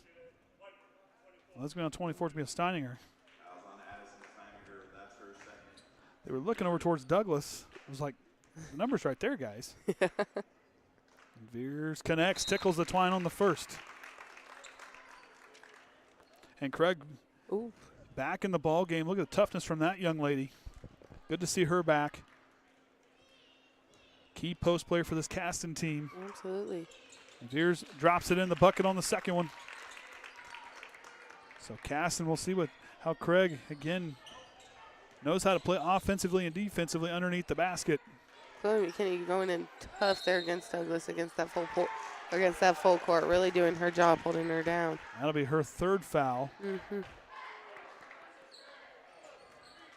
And if you're Coach Faulkner here, you're deciding, you're like, do I keep her in, keep her on Douglas, or do you look at the time in the quarter here and see what to do?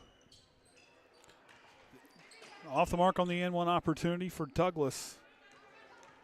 She has a game-high 11 points after last made field goal as Groves goes through and gets fouled.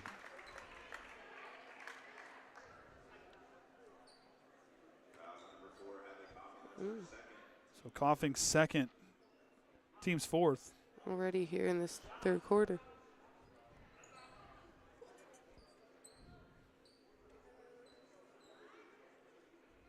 Okay. Groves now settling in. Goes up high to Sydney King. King on the outside. On the right wing. Gets out of trouble. Hands it off to Groves.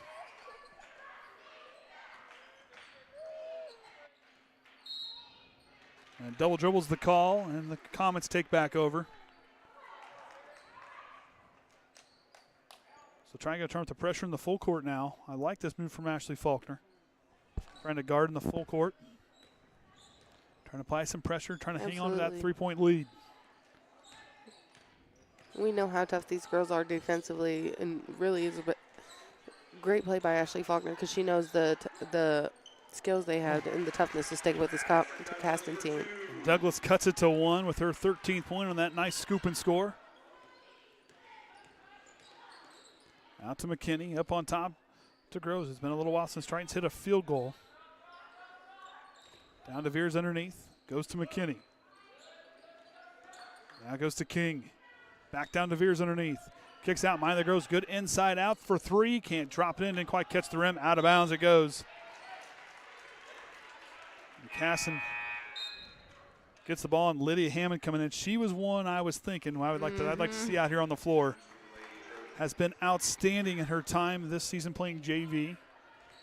Really starting to come into her own as a high school basketball player. Colvin on the right wing. Tries to leave it for Craig. Just too far out of her reach. Goes, and Sydney King gets the loose ball. And Triton goes back the other way.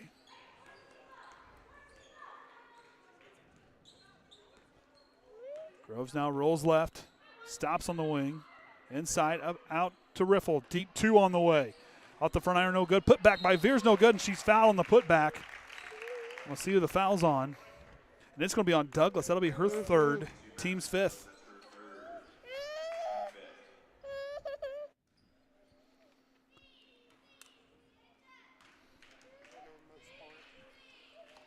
Veers connects on the first one.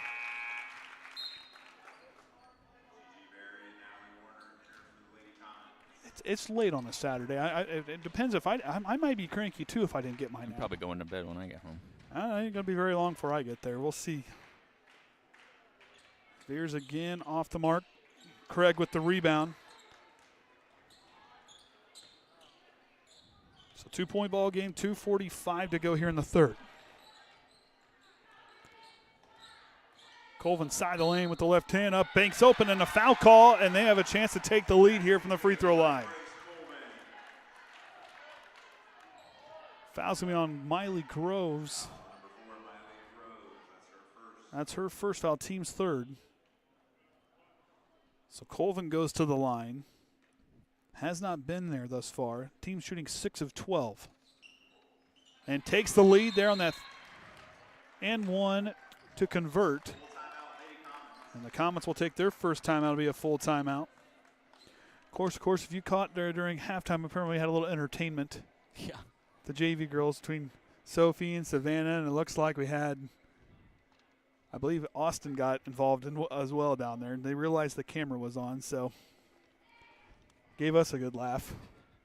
Well, they know when the light's red now that they're on live, so. Oh, hey. When the tally lights are working anyway. Yeah, when they're working. Of course, appreciate Caston setting us up with a table and allowing internet connection so we can broadcast today's games. We do appreciate that. Appreciate everybody watching as well. I'll do it for you. I'll do it for you. I can still move this way. Appreciate all of us. We got 63 watching here. Might have some on IHSA. I haven't looked at their. I appreciate everybody watching here on this Saturday evening game. Of course, next week we'll be back in action right out of the gate, depending on the weather. We'll see how Monday's weather affects us. If we're able to go to Trinity on Monday, we'll be up there. And on Tuesday, we'll be at LaVille for the boys' game, and then back at home for the girls' game on the 8th. That's varsity only against Oregon Davis on Wednesday. Exactly, varsity only. So I believe today, that was the JV's first loss in conference play, but that's also the first full game they played in the conference this year. Oh, that makes sense. And that's why they lost their first in the conference game of the year. But they've won a few of those.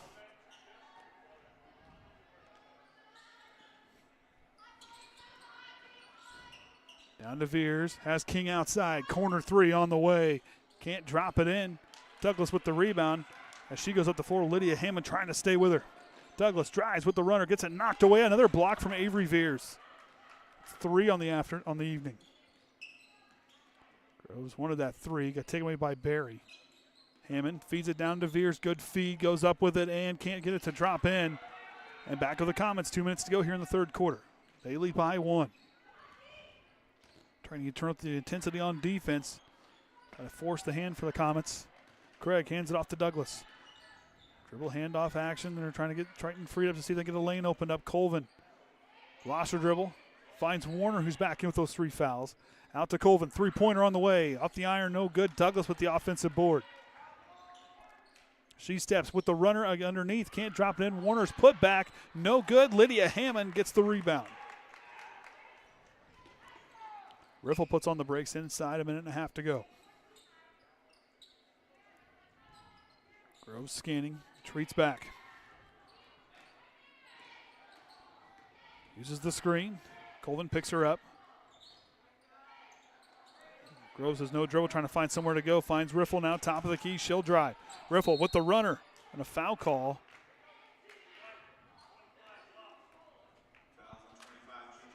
Gigi Berry called for the foul, be her first, but still it's the team's and the bonus. So that will send Gracie Riffle to the line for 2.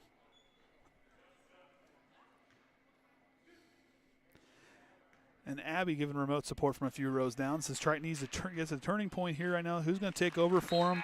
Well-fought game thus far, but both teams need to come down. Who's hungriest the most for the ball, for this win? Who bad do you want it? Trying to start 2025 off on a positive note for either side with a win. Conference win, too. Conference win as well.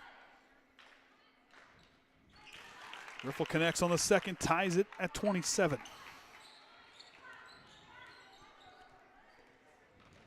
There it is. I was going to say, puts him up to 28. I looked up there, I was like, Douglas now drives through, goes with the runner, short of the mark, veers, reaches up and scoops it out of bounds. Well, we got a lot of respect for the scoreboard keeper because something we can't do while we're doing all this. Yeah, there's no way. They do feed our broadcast. So, like I said, hey, and I'll tell you right now, I'm the last person that's ever going to run the scoreboard controller. Or the clock. Or the clock, anything. I'm just telling you because I tend to miss things. We've had 7 different lead changes. Triton has had the lead 4 times in this ball game. I see we've also had, I don't know if that number's right. There's 10 watching on HSA. So, hey. Triton won those first 2 quarters, putting up 21 points combined. And right now getting outscored by Caston 11-7 in this third quarter, which is on pace for what they usually average for both allowing and putting up in the third. And got to thank Leah for doing stats. Yep, she's feeding stats up here for me.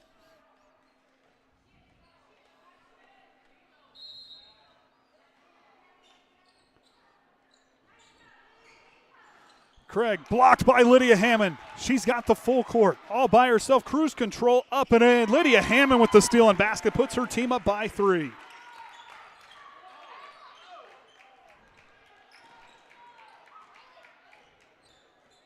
Colvin outside, 36 seconds to go. Hands it off to Douglas. Douglas fighting through, now driving. Into the corner, she kicks it. Colvin to Craig in the short corner. She'll back down, retreats back, goes. And the shot there off the mark there for Logan. Triton with the rebound. Holly back to the way. Warner knocks it away. Off Logan's foot. Craig's got it now. 13 seconds. Leads up the floor to Douglas. And they're going to put on the brakes and hold for the final shot here. 8 seconds on the clock. Got to get set in a hurry. Triton's got to pick up defensively smart. Douglas drives left side of the lane. Kicks it out. Has Colvin. 3-point away, no good, and Triton will take a 3-point lead into the third quarter. Fourth quarter, my goodness. So we led at the end of every quarter so far? We have led thus far at every end of the quarter. So Triton, on pace right now, doing a nice job at Caston. She's really flexing their muscles in that third quarter, putting up 11 points to Triton's 9. But the foul calls really gave Triton an opportunity to shoot plenty of free throws. They're 8 of 14 from the line here thus far. Of course, busy week starts next week. At least the first 3 days are busy. Yeah, and then we're off. Well, yeah, Thursday. I'm probably not going to go to Manchester for junior high boys. No, that's. There we'll get a shot at this. Or. Of course, got Abby. Abby's in charge, trying to keep Juju alive down there. That's who was talking on the broadcast. Yeah. He might replace me. You never know. We'll turn him and Jackson loose. We got Addison home from college, visiting for the holiday season, and Juju's getting his camera time. Yeah, Addison's down there. Yeah, Addison's down there. Don. Handrail's in the way. I'll try to send it. And there we go.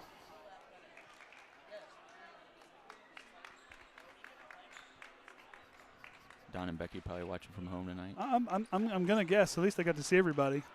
Apparently they are because they're Addison and Juju are talking on the phone just a foot away from one another. They probably said, "You're on TV." I don't know. Juju might be calling. He might be a telemarketer. You never know. If you get a phone call from a 2-year-old, it's okay. It's just Juju. He's just trying to pick up viewers for the broadcast.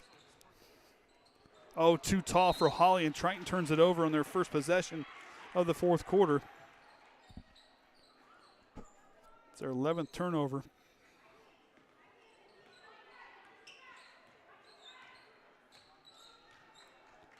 Colvin now with the basketball, rolls left, goes to Craig in the corner with the ball fake, feeds it down to Warner. Warner underneath, goes up with it, and they're going to say she traveled before the shot, and they'll turn it over.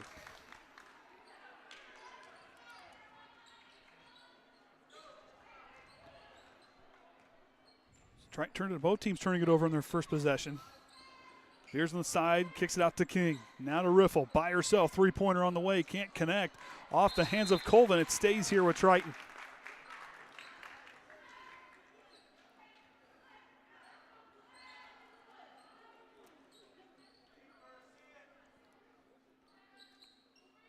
Full scanning, triggers the inbound, up high to Veers. Now to Holly, goes to Sydney King, she'll try a three. Can't drop it in, hit one earlier, can't get that one to connect. Warner gets the rebound. Colvin crossed the half-court line. Caston back the other way. Goes down to Warner. Knocked by Veers away. Still gets the attempt up. Riffle back to the way off the defensive rebound. Trying with 27 rebounds here this evening. Veers goes up high off the window, hits the rim, doesn't go in, but McKinney's putback is good. Chloe McKinney gets her second basket to drop in. It goes the line for the and one opportunity. The foul call going to be on Craig. That'll be her third. And Thomas going to check in for the freshman.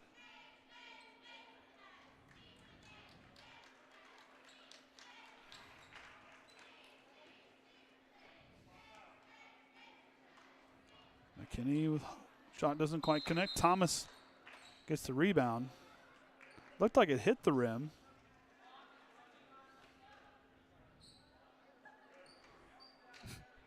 Okay.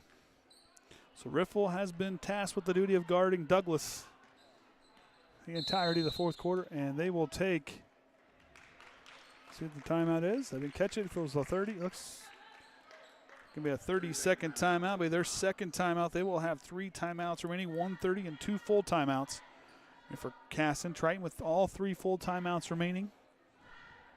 Must have missed one earlier. Did I miss one earlier? I wouldn't. I don't know. Well, we'll just mark another one there. I don't know. I thought I got them all. But okay, I guess they have 2 timeouts left. I'm really looking forward to the boys at LaVille game on Tuesday night. That should be a really good game. I think it's going to be pretty. They've got LaVille favored by 1 in that ball game. So, I mean, 2 teams that are, it's going to be a lot of fun to watch. Now, of course, it's not a conference game anymore, but still a big rivalry we've always had with them. And yep.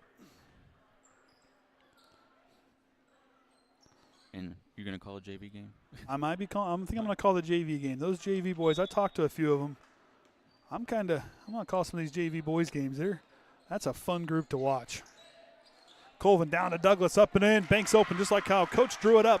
Cuts the lead to 3. 4. Yeah, 3. I'm telling you, everything's off here to start the year for me. Beers in the paint. Leaves it, backing down, finds Holly somehow in the lane. Tipped up high, almost goes in the basket. Holly tracks down the loose ball in the corner. Now to Sydney King. She'll try a 3 to extend it. It does. Counted from the corner. Sydney King. Triton by 6. That math I can do.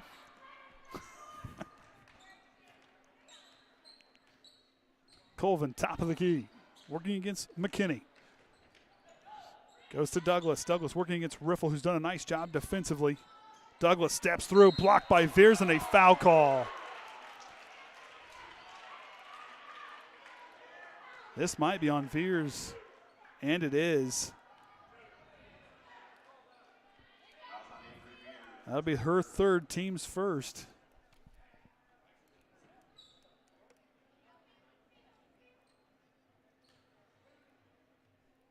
So Douglas back to the line, has been there today, 1 of 4 on the evening. Connects on the first as she tickles the twine there. And Hernandez Rios checks in the ball game.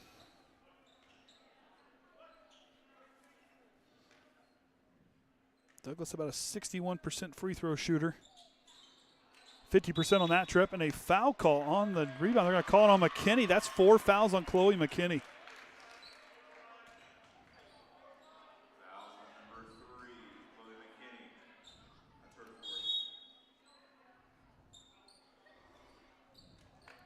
And Triton will take a full timeout. They will have 3 timeouts remaining, I think.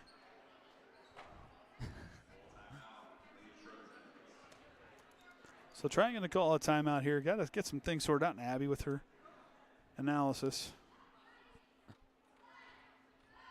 Like she said, Triton just needs to continue to maintain the pace here in this fourth quarter. You know, up by 5. Keep the confidence up. Yes, exactly. Won 3 quarters. You've won 3. You've won the first 3. You got to win the last one here.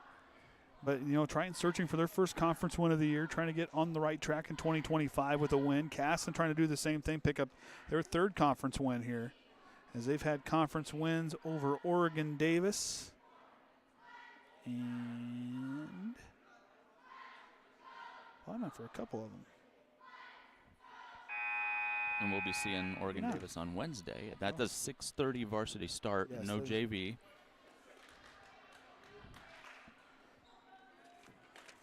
Maybe I'm missing one here. Oh, they beat Argus. I looked at the wrong one. And they won that one in overtime. And we took Argus to we took them to the final moments.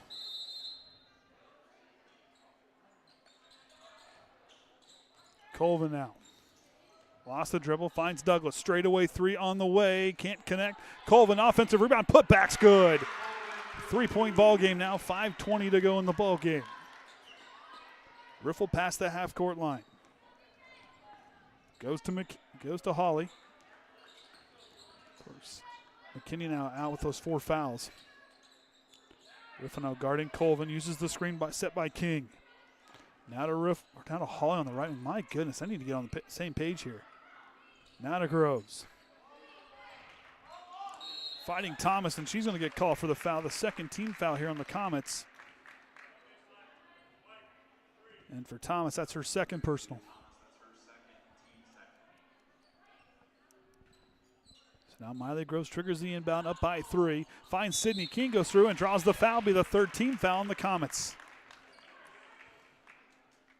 And it's going to be on Thomas, so both number 3s picking up the last 3 fouls. With McKinney with 1 and 2 for Thomas now with her 3rd personal. Sydney King to the line for 2. Misses the first.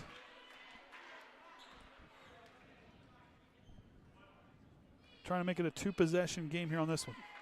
Second one finds the mark and does just that. Douglas with the inbound. Riffle going to track her the whole way. Colvin handling the ball, handling duties for the Comets.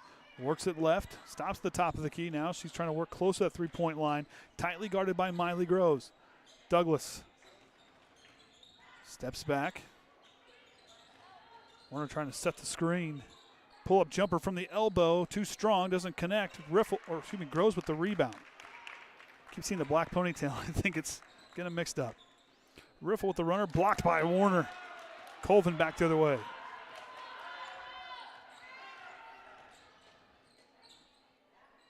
Thomas now goes to Colvin.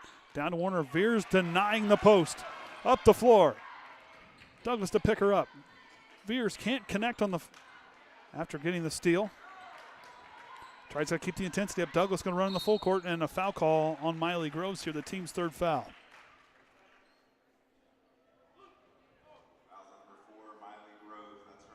That'll be the 2nd on Miley Groves, as Craig will now check back in the ball game. She'll come in for Warner.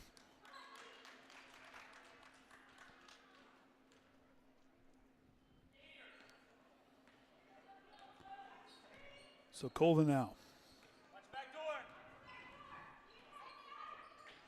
Hernandez Rios goes to Douglas. Double screen at the top of the key, and a foul call on Riffle. The 4th-team foul on Triton. And that's Riffle's 2nd foul.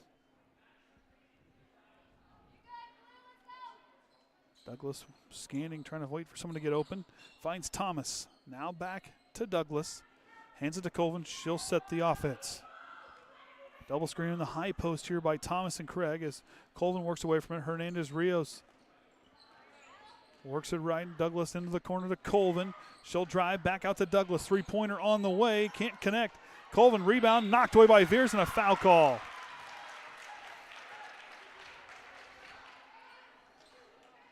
And it's going to be on Miley Groves, who picks up her third personal foul, team's fifth. So now the Comets will be in the bonus for the next 3 minutes and 28 seconds here in the fourth quarter. Hope Kane's been doing a good job on the camera because I just realized I was on his the whole time. Oh, well, that's on you. Well, it's easy to do looking at two screens there. And well,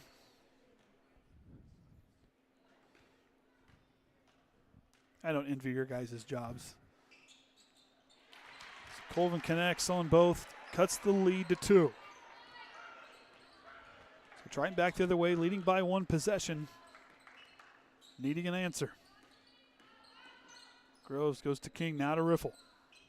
Holly. To Groves. King working on the left side of the lane. Veers clears out, finds King. Jumper on the way, connects. And Sydney King does a nice job disguising, stepping away from the pressures that kind of swarm to the lane, step back and get a nice baseline jumper to drop in. Hernandez Rios with it. Hands it off to Douglas. Works away from the double screen. Goes out to Colvin, three-pointer on the way, connects. 1 point ball game. Got a barn burner here in the fourth quarter. 1 point separating the two sides. Triton with 5 team fouls, 3 for the Comets. Veers drives, lost the ball. And Ashli Faulkner not happy. She runs out to get the ball. Out the door. Hey, got to cool off, got to cool off. Caston did take the lead in the third quarter. Yes, they did. For a short amount of time. And Ashli Faulkner, not a happy camper. Wanting a foul call there. So Chloe McKinney checks back in with 4 fouls. Has to be smart here. As Triton leads by 1, 2.5 to go. Colvin connected on a three-pointer the last possession. Uses the screen. Down to Hernandez Rios. Holly trying to knock it away. Colvin drives, pull-up jumper on the way, can't connect there, tipped around. Craig's got it. Now to Douglas outside.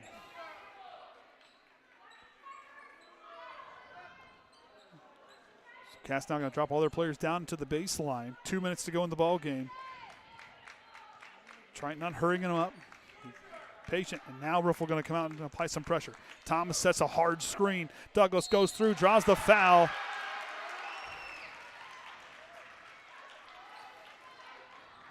And it's going to be on Riffle. That's her third, so Caston back to the line, of course, in the bonus. Douglas, 2 of 6 on the day. A chance to tie or take the lead here on this trip to the free throw line. First one's on the way, finds the bottom of the net. Ties it at 38.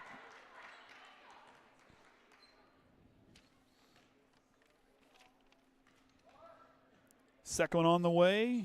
Takes the lead for Caston with 1:50 to go. Now to Holly. Triton does not need to be in a hurry. Run your offense. Stay patient. Hold your composure here on offense. Holly lost her dribble. Finds McKinney on the left side.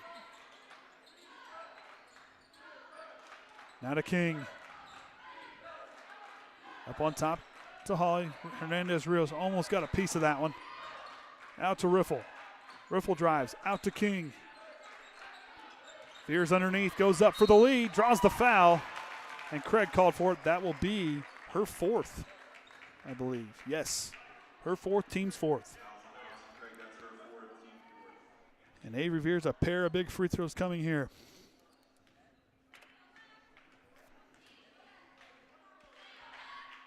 Connects on the first, ties it at 39.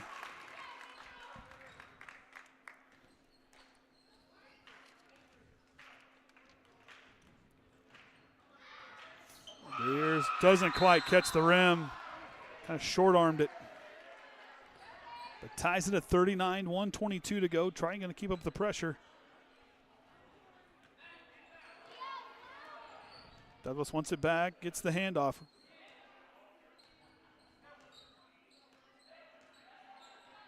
Douglas slowly up the floor. Thomas or Craig going to set a screen for Douglas. Now a minute to go in the ball game, nearing.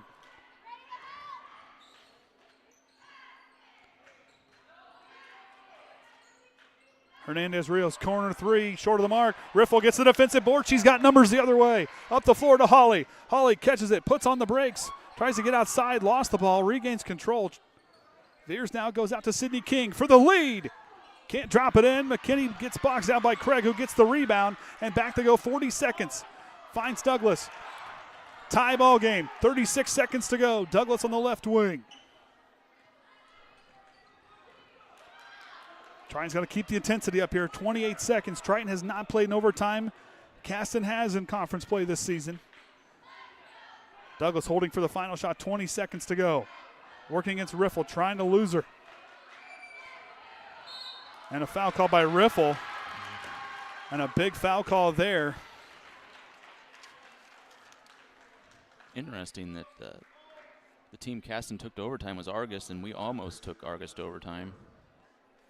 That's very interesting. A pair of big free throws for the sophomore Douglas here. There's a game-high 20 off the mark on the first.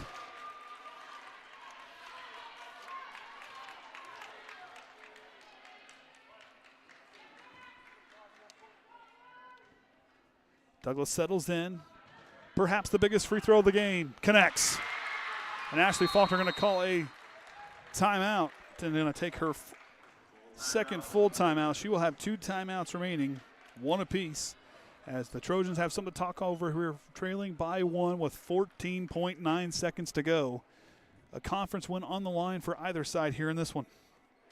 It's been a good one. Triton led for the first 3 quarters.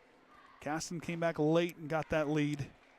And you just saw there perhaps one of the biggest shots of the game going in. What would you draw up here if you're a Coach Faulkner? Whatever it is, patience. Well, you got 14 and a half seconds there. Don't need almost to be, 15 there. You don't need to be in a hurry. Try to get a good quality look. I mean, obviously you're going to look the way I think. For me, if you want to go somewhere, I think you got to find Sydney King or I think is the one hand here, or even I would go Gracie Riffle. But to surprise everybody, I think Sierra Hawley with a floater somewhere inside the 3-point line. All you need is 2 points. Or draw a foul. I was going to say my second option, probably draw a foul and something. At least send it to overtime. They got to go the full length of the floor. McKinney has access to the full baseline. But definitely patience. Don't want to see anything rushed. Don't need to be rushed. Lose the ball, and that's it. And Caston going to take away the pressure. So they're just going to guard the half court. Conference win on the line here. Or the first win of 2025. Hernandez-Rios going to guard Holly. Holly up the floor. Uses the screen. Out to down to Veers underneath. Goes up with it. Can't connect. McKinney gets the rebound, goes up, and they're going to say it's going to be a foul call on Hernandez-Rios, and that's in the bonus. So Chloe McKinney a chance to tie or take the lead here from the free throw line. Big free throws coming here for the sophomore.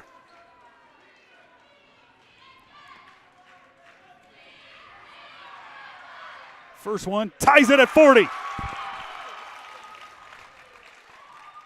And Douglas wanting to call a timeout, or Ashli Faulkner going to call a timeout, rather. Someone's calling a timeout. Officially, let's play rock, paper, scissors. Who wants it? And trying to take a 30-second timeout here with 4.7 to go. 1 free throw remaining. Chloe McKinney. Maybe getting at the line in case this doesn't go in. You know, if I'm Coach Faulkner, said, hey, after the shot is made, get back on defense, get back, don't give him anything, get any free looks, no fouls. I don't know, that's just the aggressive person to me. And Coach Douglas right now tell him, say, hey, on the flip side, said when this shot's missed, get the ball and get going the other way. So if that was both sides of me guessing from up here, that would be my guess. So we'll see what happens. A big free throw. Perhaps the biggest free throw for the Triton here in this ball game. Coming here for Chloe McKinney. Tied at 40. Shots on the way. Off the front iron, no good. Warner's got it. A timeout. A timeout. No foul call. A timeout. By who?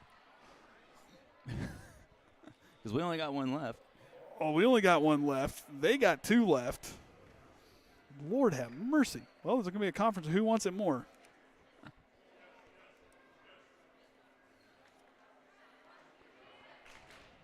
So Caston takes a full timeout. Well, Triton back on the floor.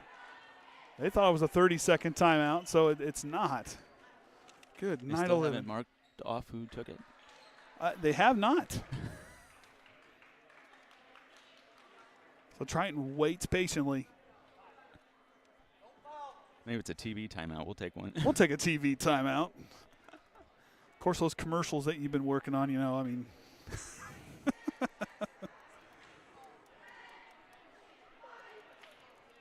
I think I only have it down for one timeout remaining for Caston. Both teams should have one timeout remaining by my count.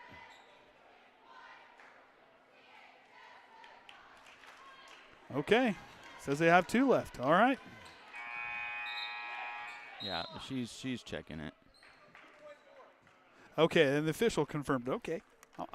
I've been paying attention. They put time back on the clock. Okay, so 3.5 seconds fully into the floor. We're tied at 40. Colvin goes to Douglas. Douglas up the floor. Triton cannot foul. Douglas at the buzzer on the way. No good. We're headed to overtime. And Triton will play in their first overtime of the year.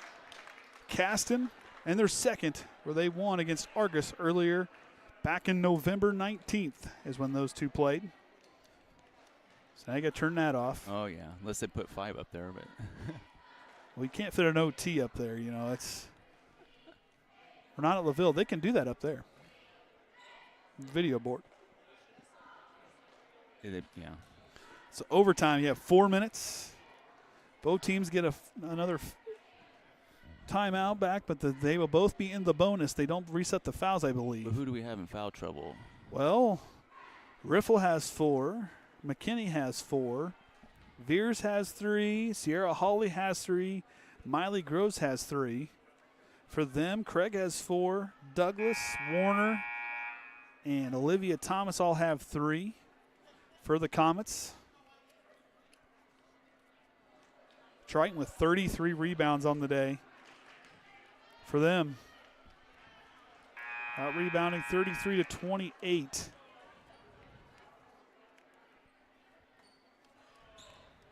Shooting I'm not going to do that math. I might get it right. 10 would be shooting 13 of 50 if my math is right. I don't know, 34 plus 16, is that 50? See, 10 would be 44 plus 6 means, yeah, there you go, that's a 50. Look, I'm doing math. Boy. So Veers and Warner for the tip. Here in overtime. And Triton controls the tip as McKinney will go to Riffle.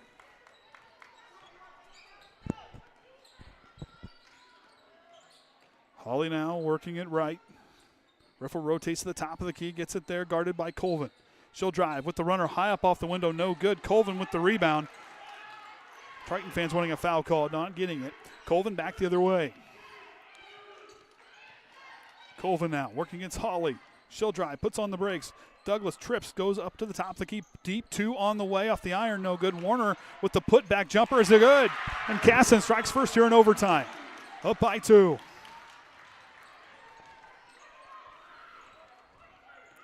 Hawley goes to Riffle.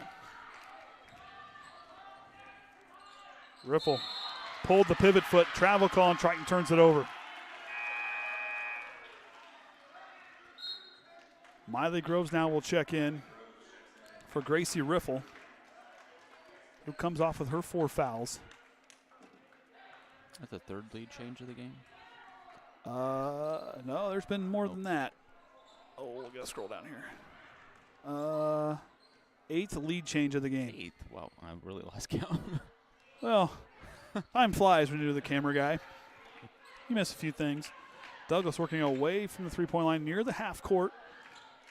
Stays in near the center circle. Trying to see if she can get McKinney to give some separation. Douglas doing a nice job today. 21 points for her, leading all scorers. Douglas trying to just run out the clock here. And here comes the double team trying to apply the pressure. Douglas gets caught, finds Colvin. Colvin, the baseline, finds Hernandez Rios. It's good. 4 points now separate the two teams. Trying to get going. needing a basket to answer here. Holly drives, spins down to King. King backing down Thomas underneath, up off the window, no good. Rebound to Veers. Jump ball's the call, and the Comets take over.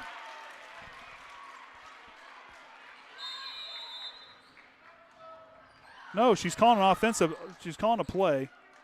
The official said, my bad. She's calling a play. So Coach Faulkner kind of called a defensive play out there with them calling her full court. She put like a triangle up with like her. the diamond. Yeah. The diamond up trying to talk to her defense. And Douglas now. Up the floor, here comes and Triton on a blocking foul call as Douglas runs into Miley Groves. Will send her to the line, and Miley Groves going to pick up a foul.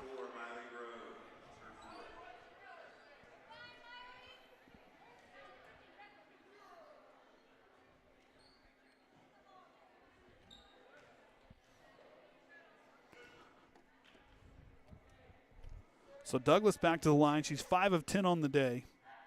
First one finds it, extends her lead to 5. Triton's going to need to mount a serious comeback now.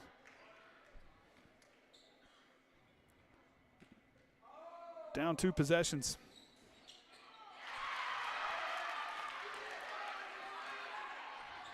Two minutes to go in the ball game. Here in overtime, Caston has started with a 6-0 run. Groves underneath, goes back up, ripped away by Warner, and Triton forcing the jump ball, and it stays here.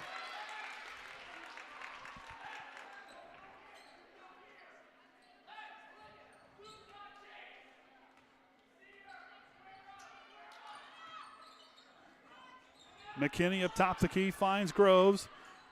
Couldn't pull away from 3. Stops out to McKinney. Now to Sydney King to cut it in half. Can't, high off the rim, no good. Knocked out of bounds by Douglas. And they say they went out of bounds on Triton, so Triton must have got a piece of it down there underneath. From up this angle, did not look like it did.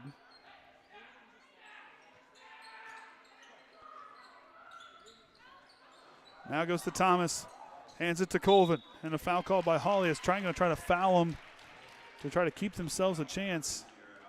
That'll be Holly's 4th personal foul.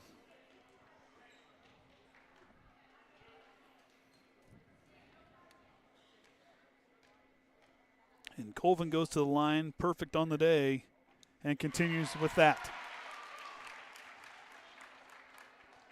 Largest lead of the game was up by 9.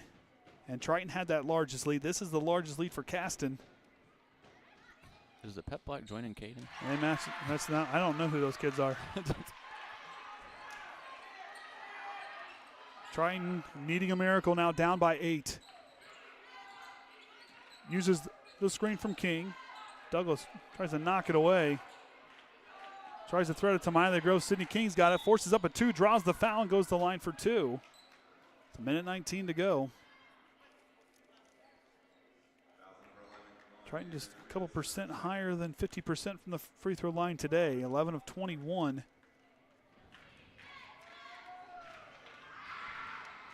First one off the mark, no good. And Jillian Bulis now will check in for Miley Groves.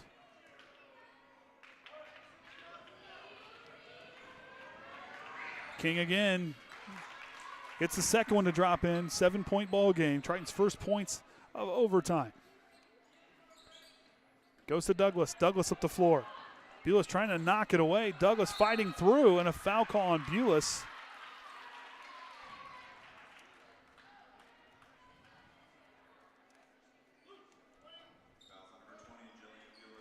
So Douglas back to the line. Hit her last 2 free throws, making it 7 of 12. 23 points scored today by the sophomore. First one connects. And Miley Groves back in the game for Bulis.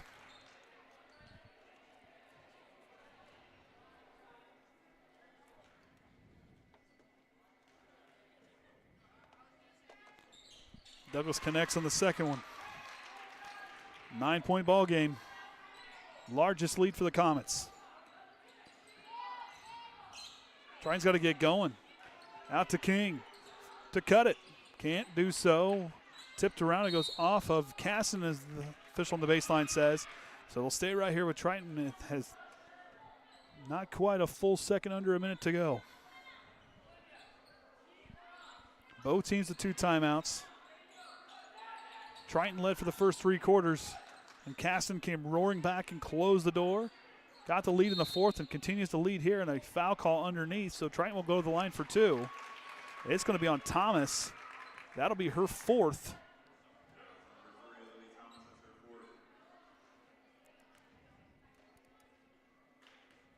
So Avery veers back to the line. Connects on the first.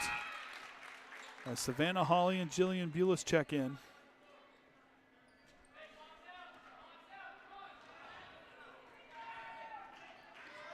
Veers again. Good on the first, good on the second. She tickles the twine there. Trying to continue to pressure here with 54 seconds to go. Got to stay up and pressure. Bulis guarding Douglas, threading the defense, and Veers going to get called for the foul. Be her 4th. And Douglas back to the line, where she has hit her last 4 free throws. Perfect here in overtime. Team has, this will be their 28th attempt from the free throw line today. They are 20 of 28.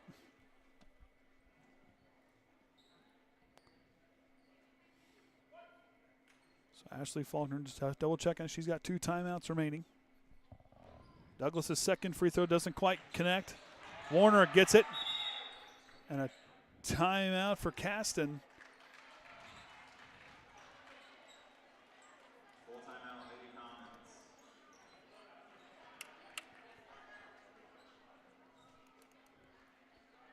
8 points separate the 2 sides with 48, or just shy of 48 seconds to go. Well, been a good one. Yeah. I don't mind going in overtime when there are games like this.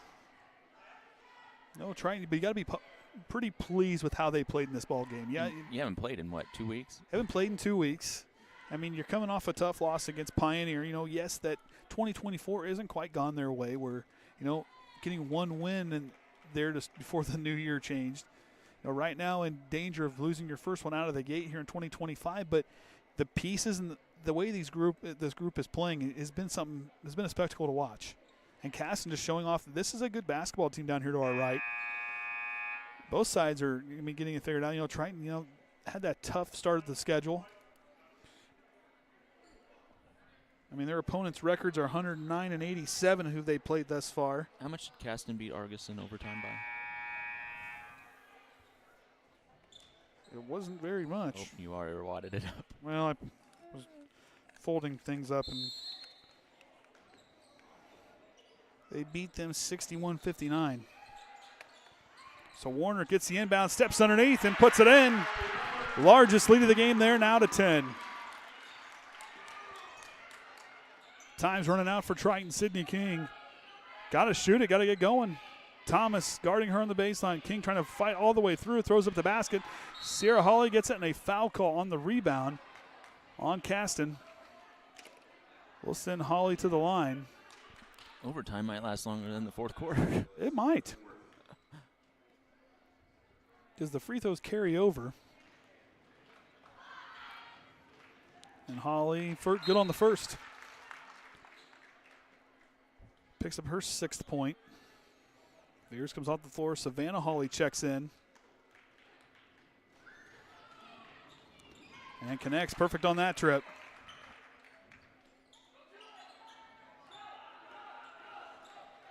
Douglas down the floor, has a free lane. Here comes Savannah Hawley to close it out, and he'll send her to the line for 2.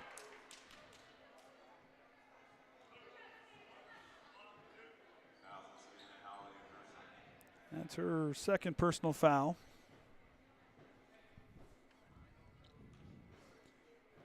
Douglas has connected on 10 free throws out of 16. Make that 11 out of 17 here this evening.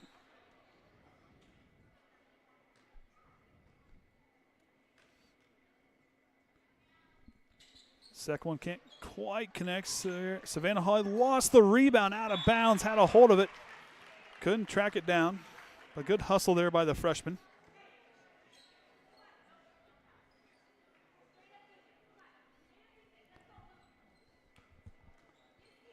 Douglas inbounding, goes down to Warner, up and connects again. Warner having a day, her 10th point, the third Comet in double figures. Sydney King, high arcing shot, doesn't get in. She tracks down the rebound. Groves has got it now, and the Comets are going to steal a win here in overtime as Groves connects from beyond the arc. Clock does not stop, and Triton's going to lose here 56-48. They won the first, second, and third quarters, tied in the fourth, and couldn't quite win here in overtime as they lose this one here by 8. Caston will pick up their third conference win. Triton still trying to find that first conference win of the year. They will find Trinity Greenlawn on Monday, weather depending. I only say that because, of course, if you haven't been watching Facebook or anything else, you might not quite see it. Madison Douglas with a game-high 27 points. Colvin added 14, 10 for Warner, 2 apiece for Craig and Hernandez-Rios, 1 for Steininger, leading the way with 13 rebounds. For Warner, she had a double-double on the day with 10 points and 13 rebounds. For Triton leading the way, Avery Veers with 10 points and 7 rebounds, 10 points, 6 rebounds for Sydney King. Sierra Hawley and Gracie Riffle added 7 points apiece. McKinney with 5, Miley Groves with 4, 3 for Hawley, and 2 for Hammond. Of course, leading the way in the rebound department, Triton leading 36-32. On field goals, Triton connected on 23.7, 28% for the Comets. They hit 1 of 12 from beyond the arc. Triton hit 4 of 20. Free throws, 21 of 31 was really the difference down the stretch as they really made their free throws when it mattered. Triton 16-27. Caston won the turnover battle 12-14. And that's going to just about wrap it up here from Caston High School. Of course, with me here today was Abby Veers, Caden, and the Hall of Famer Ryan Lumler. Until next time, remember the Trojan way.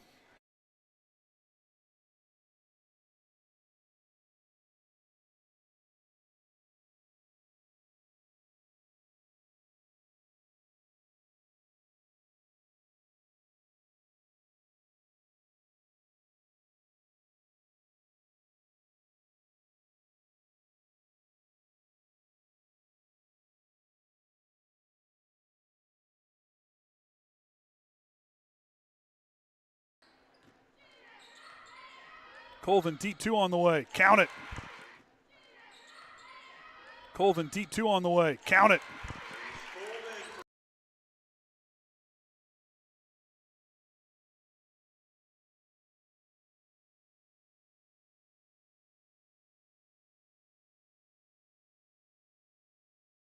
Regains control back to Douglas. She'll drive the lane with the runner and drops it in. Regains control back to Douglas. She'll drive the lane with the runner and drops it in. I got you.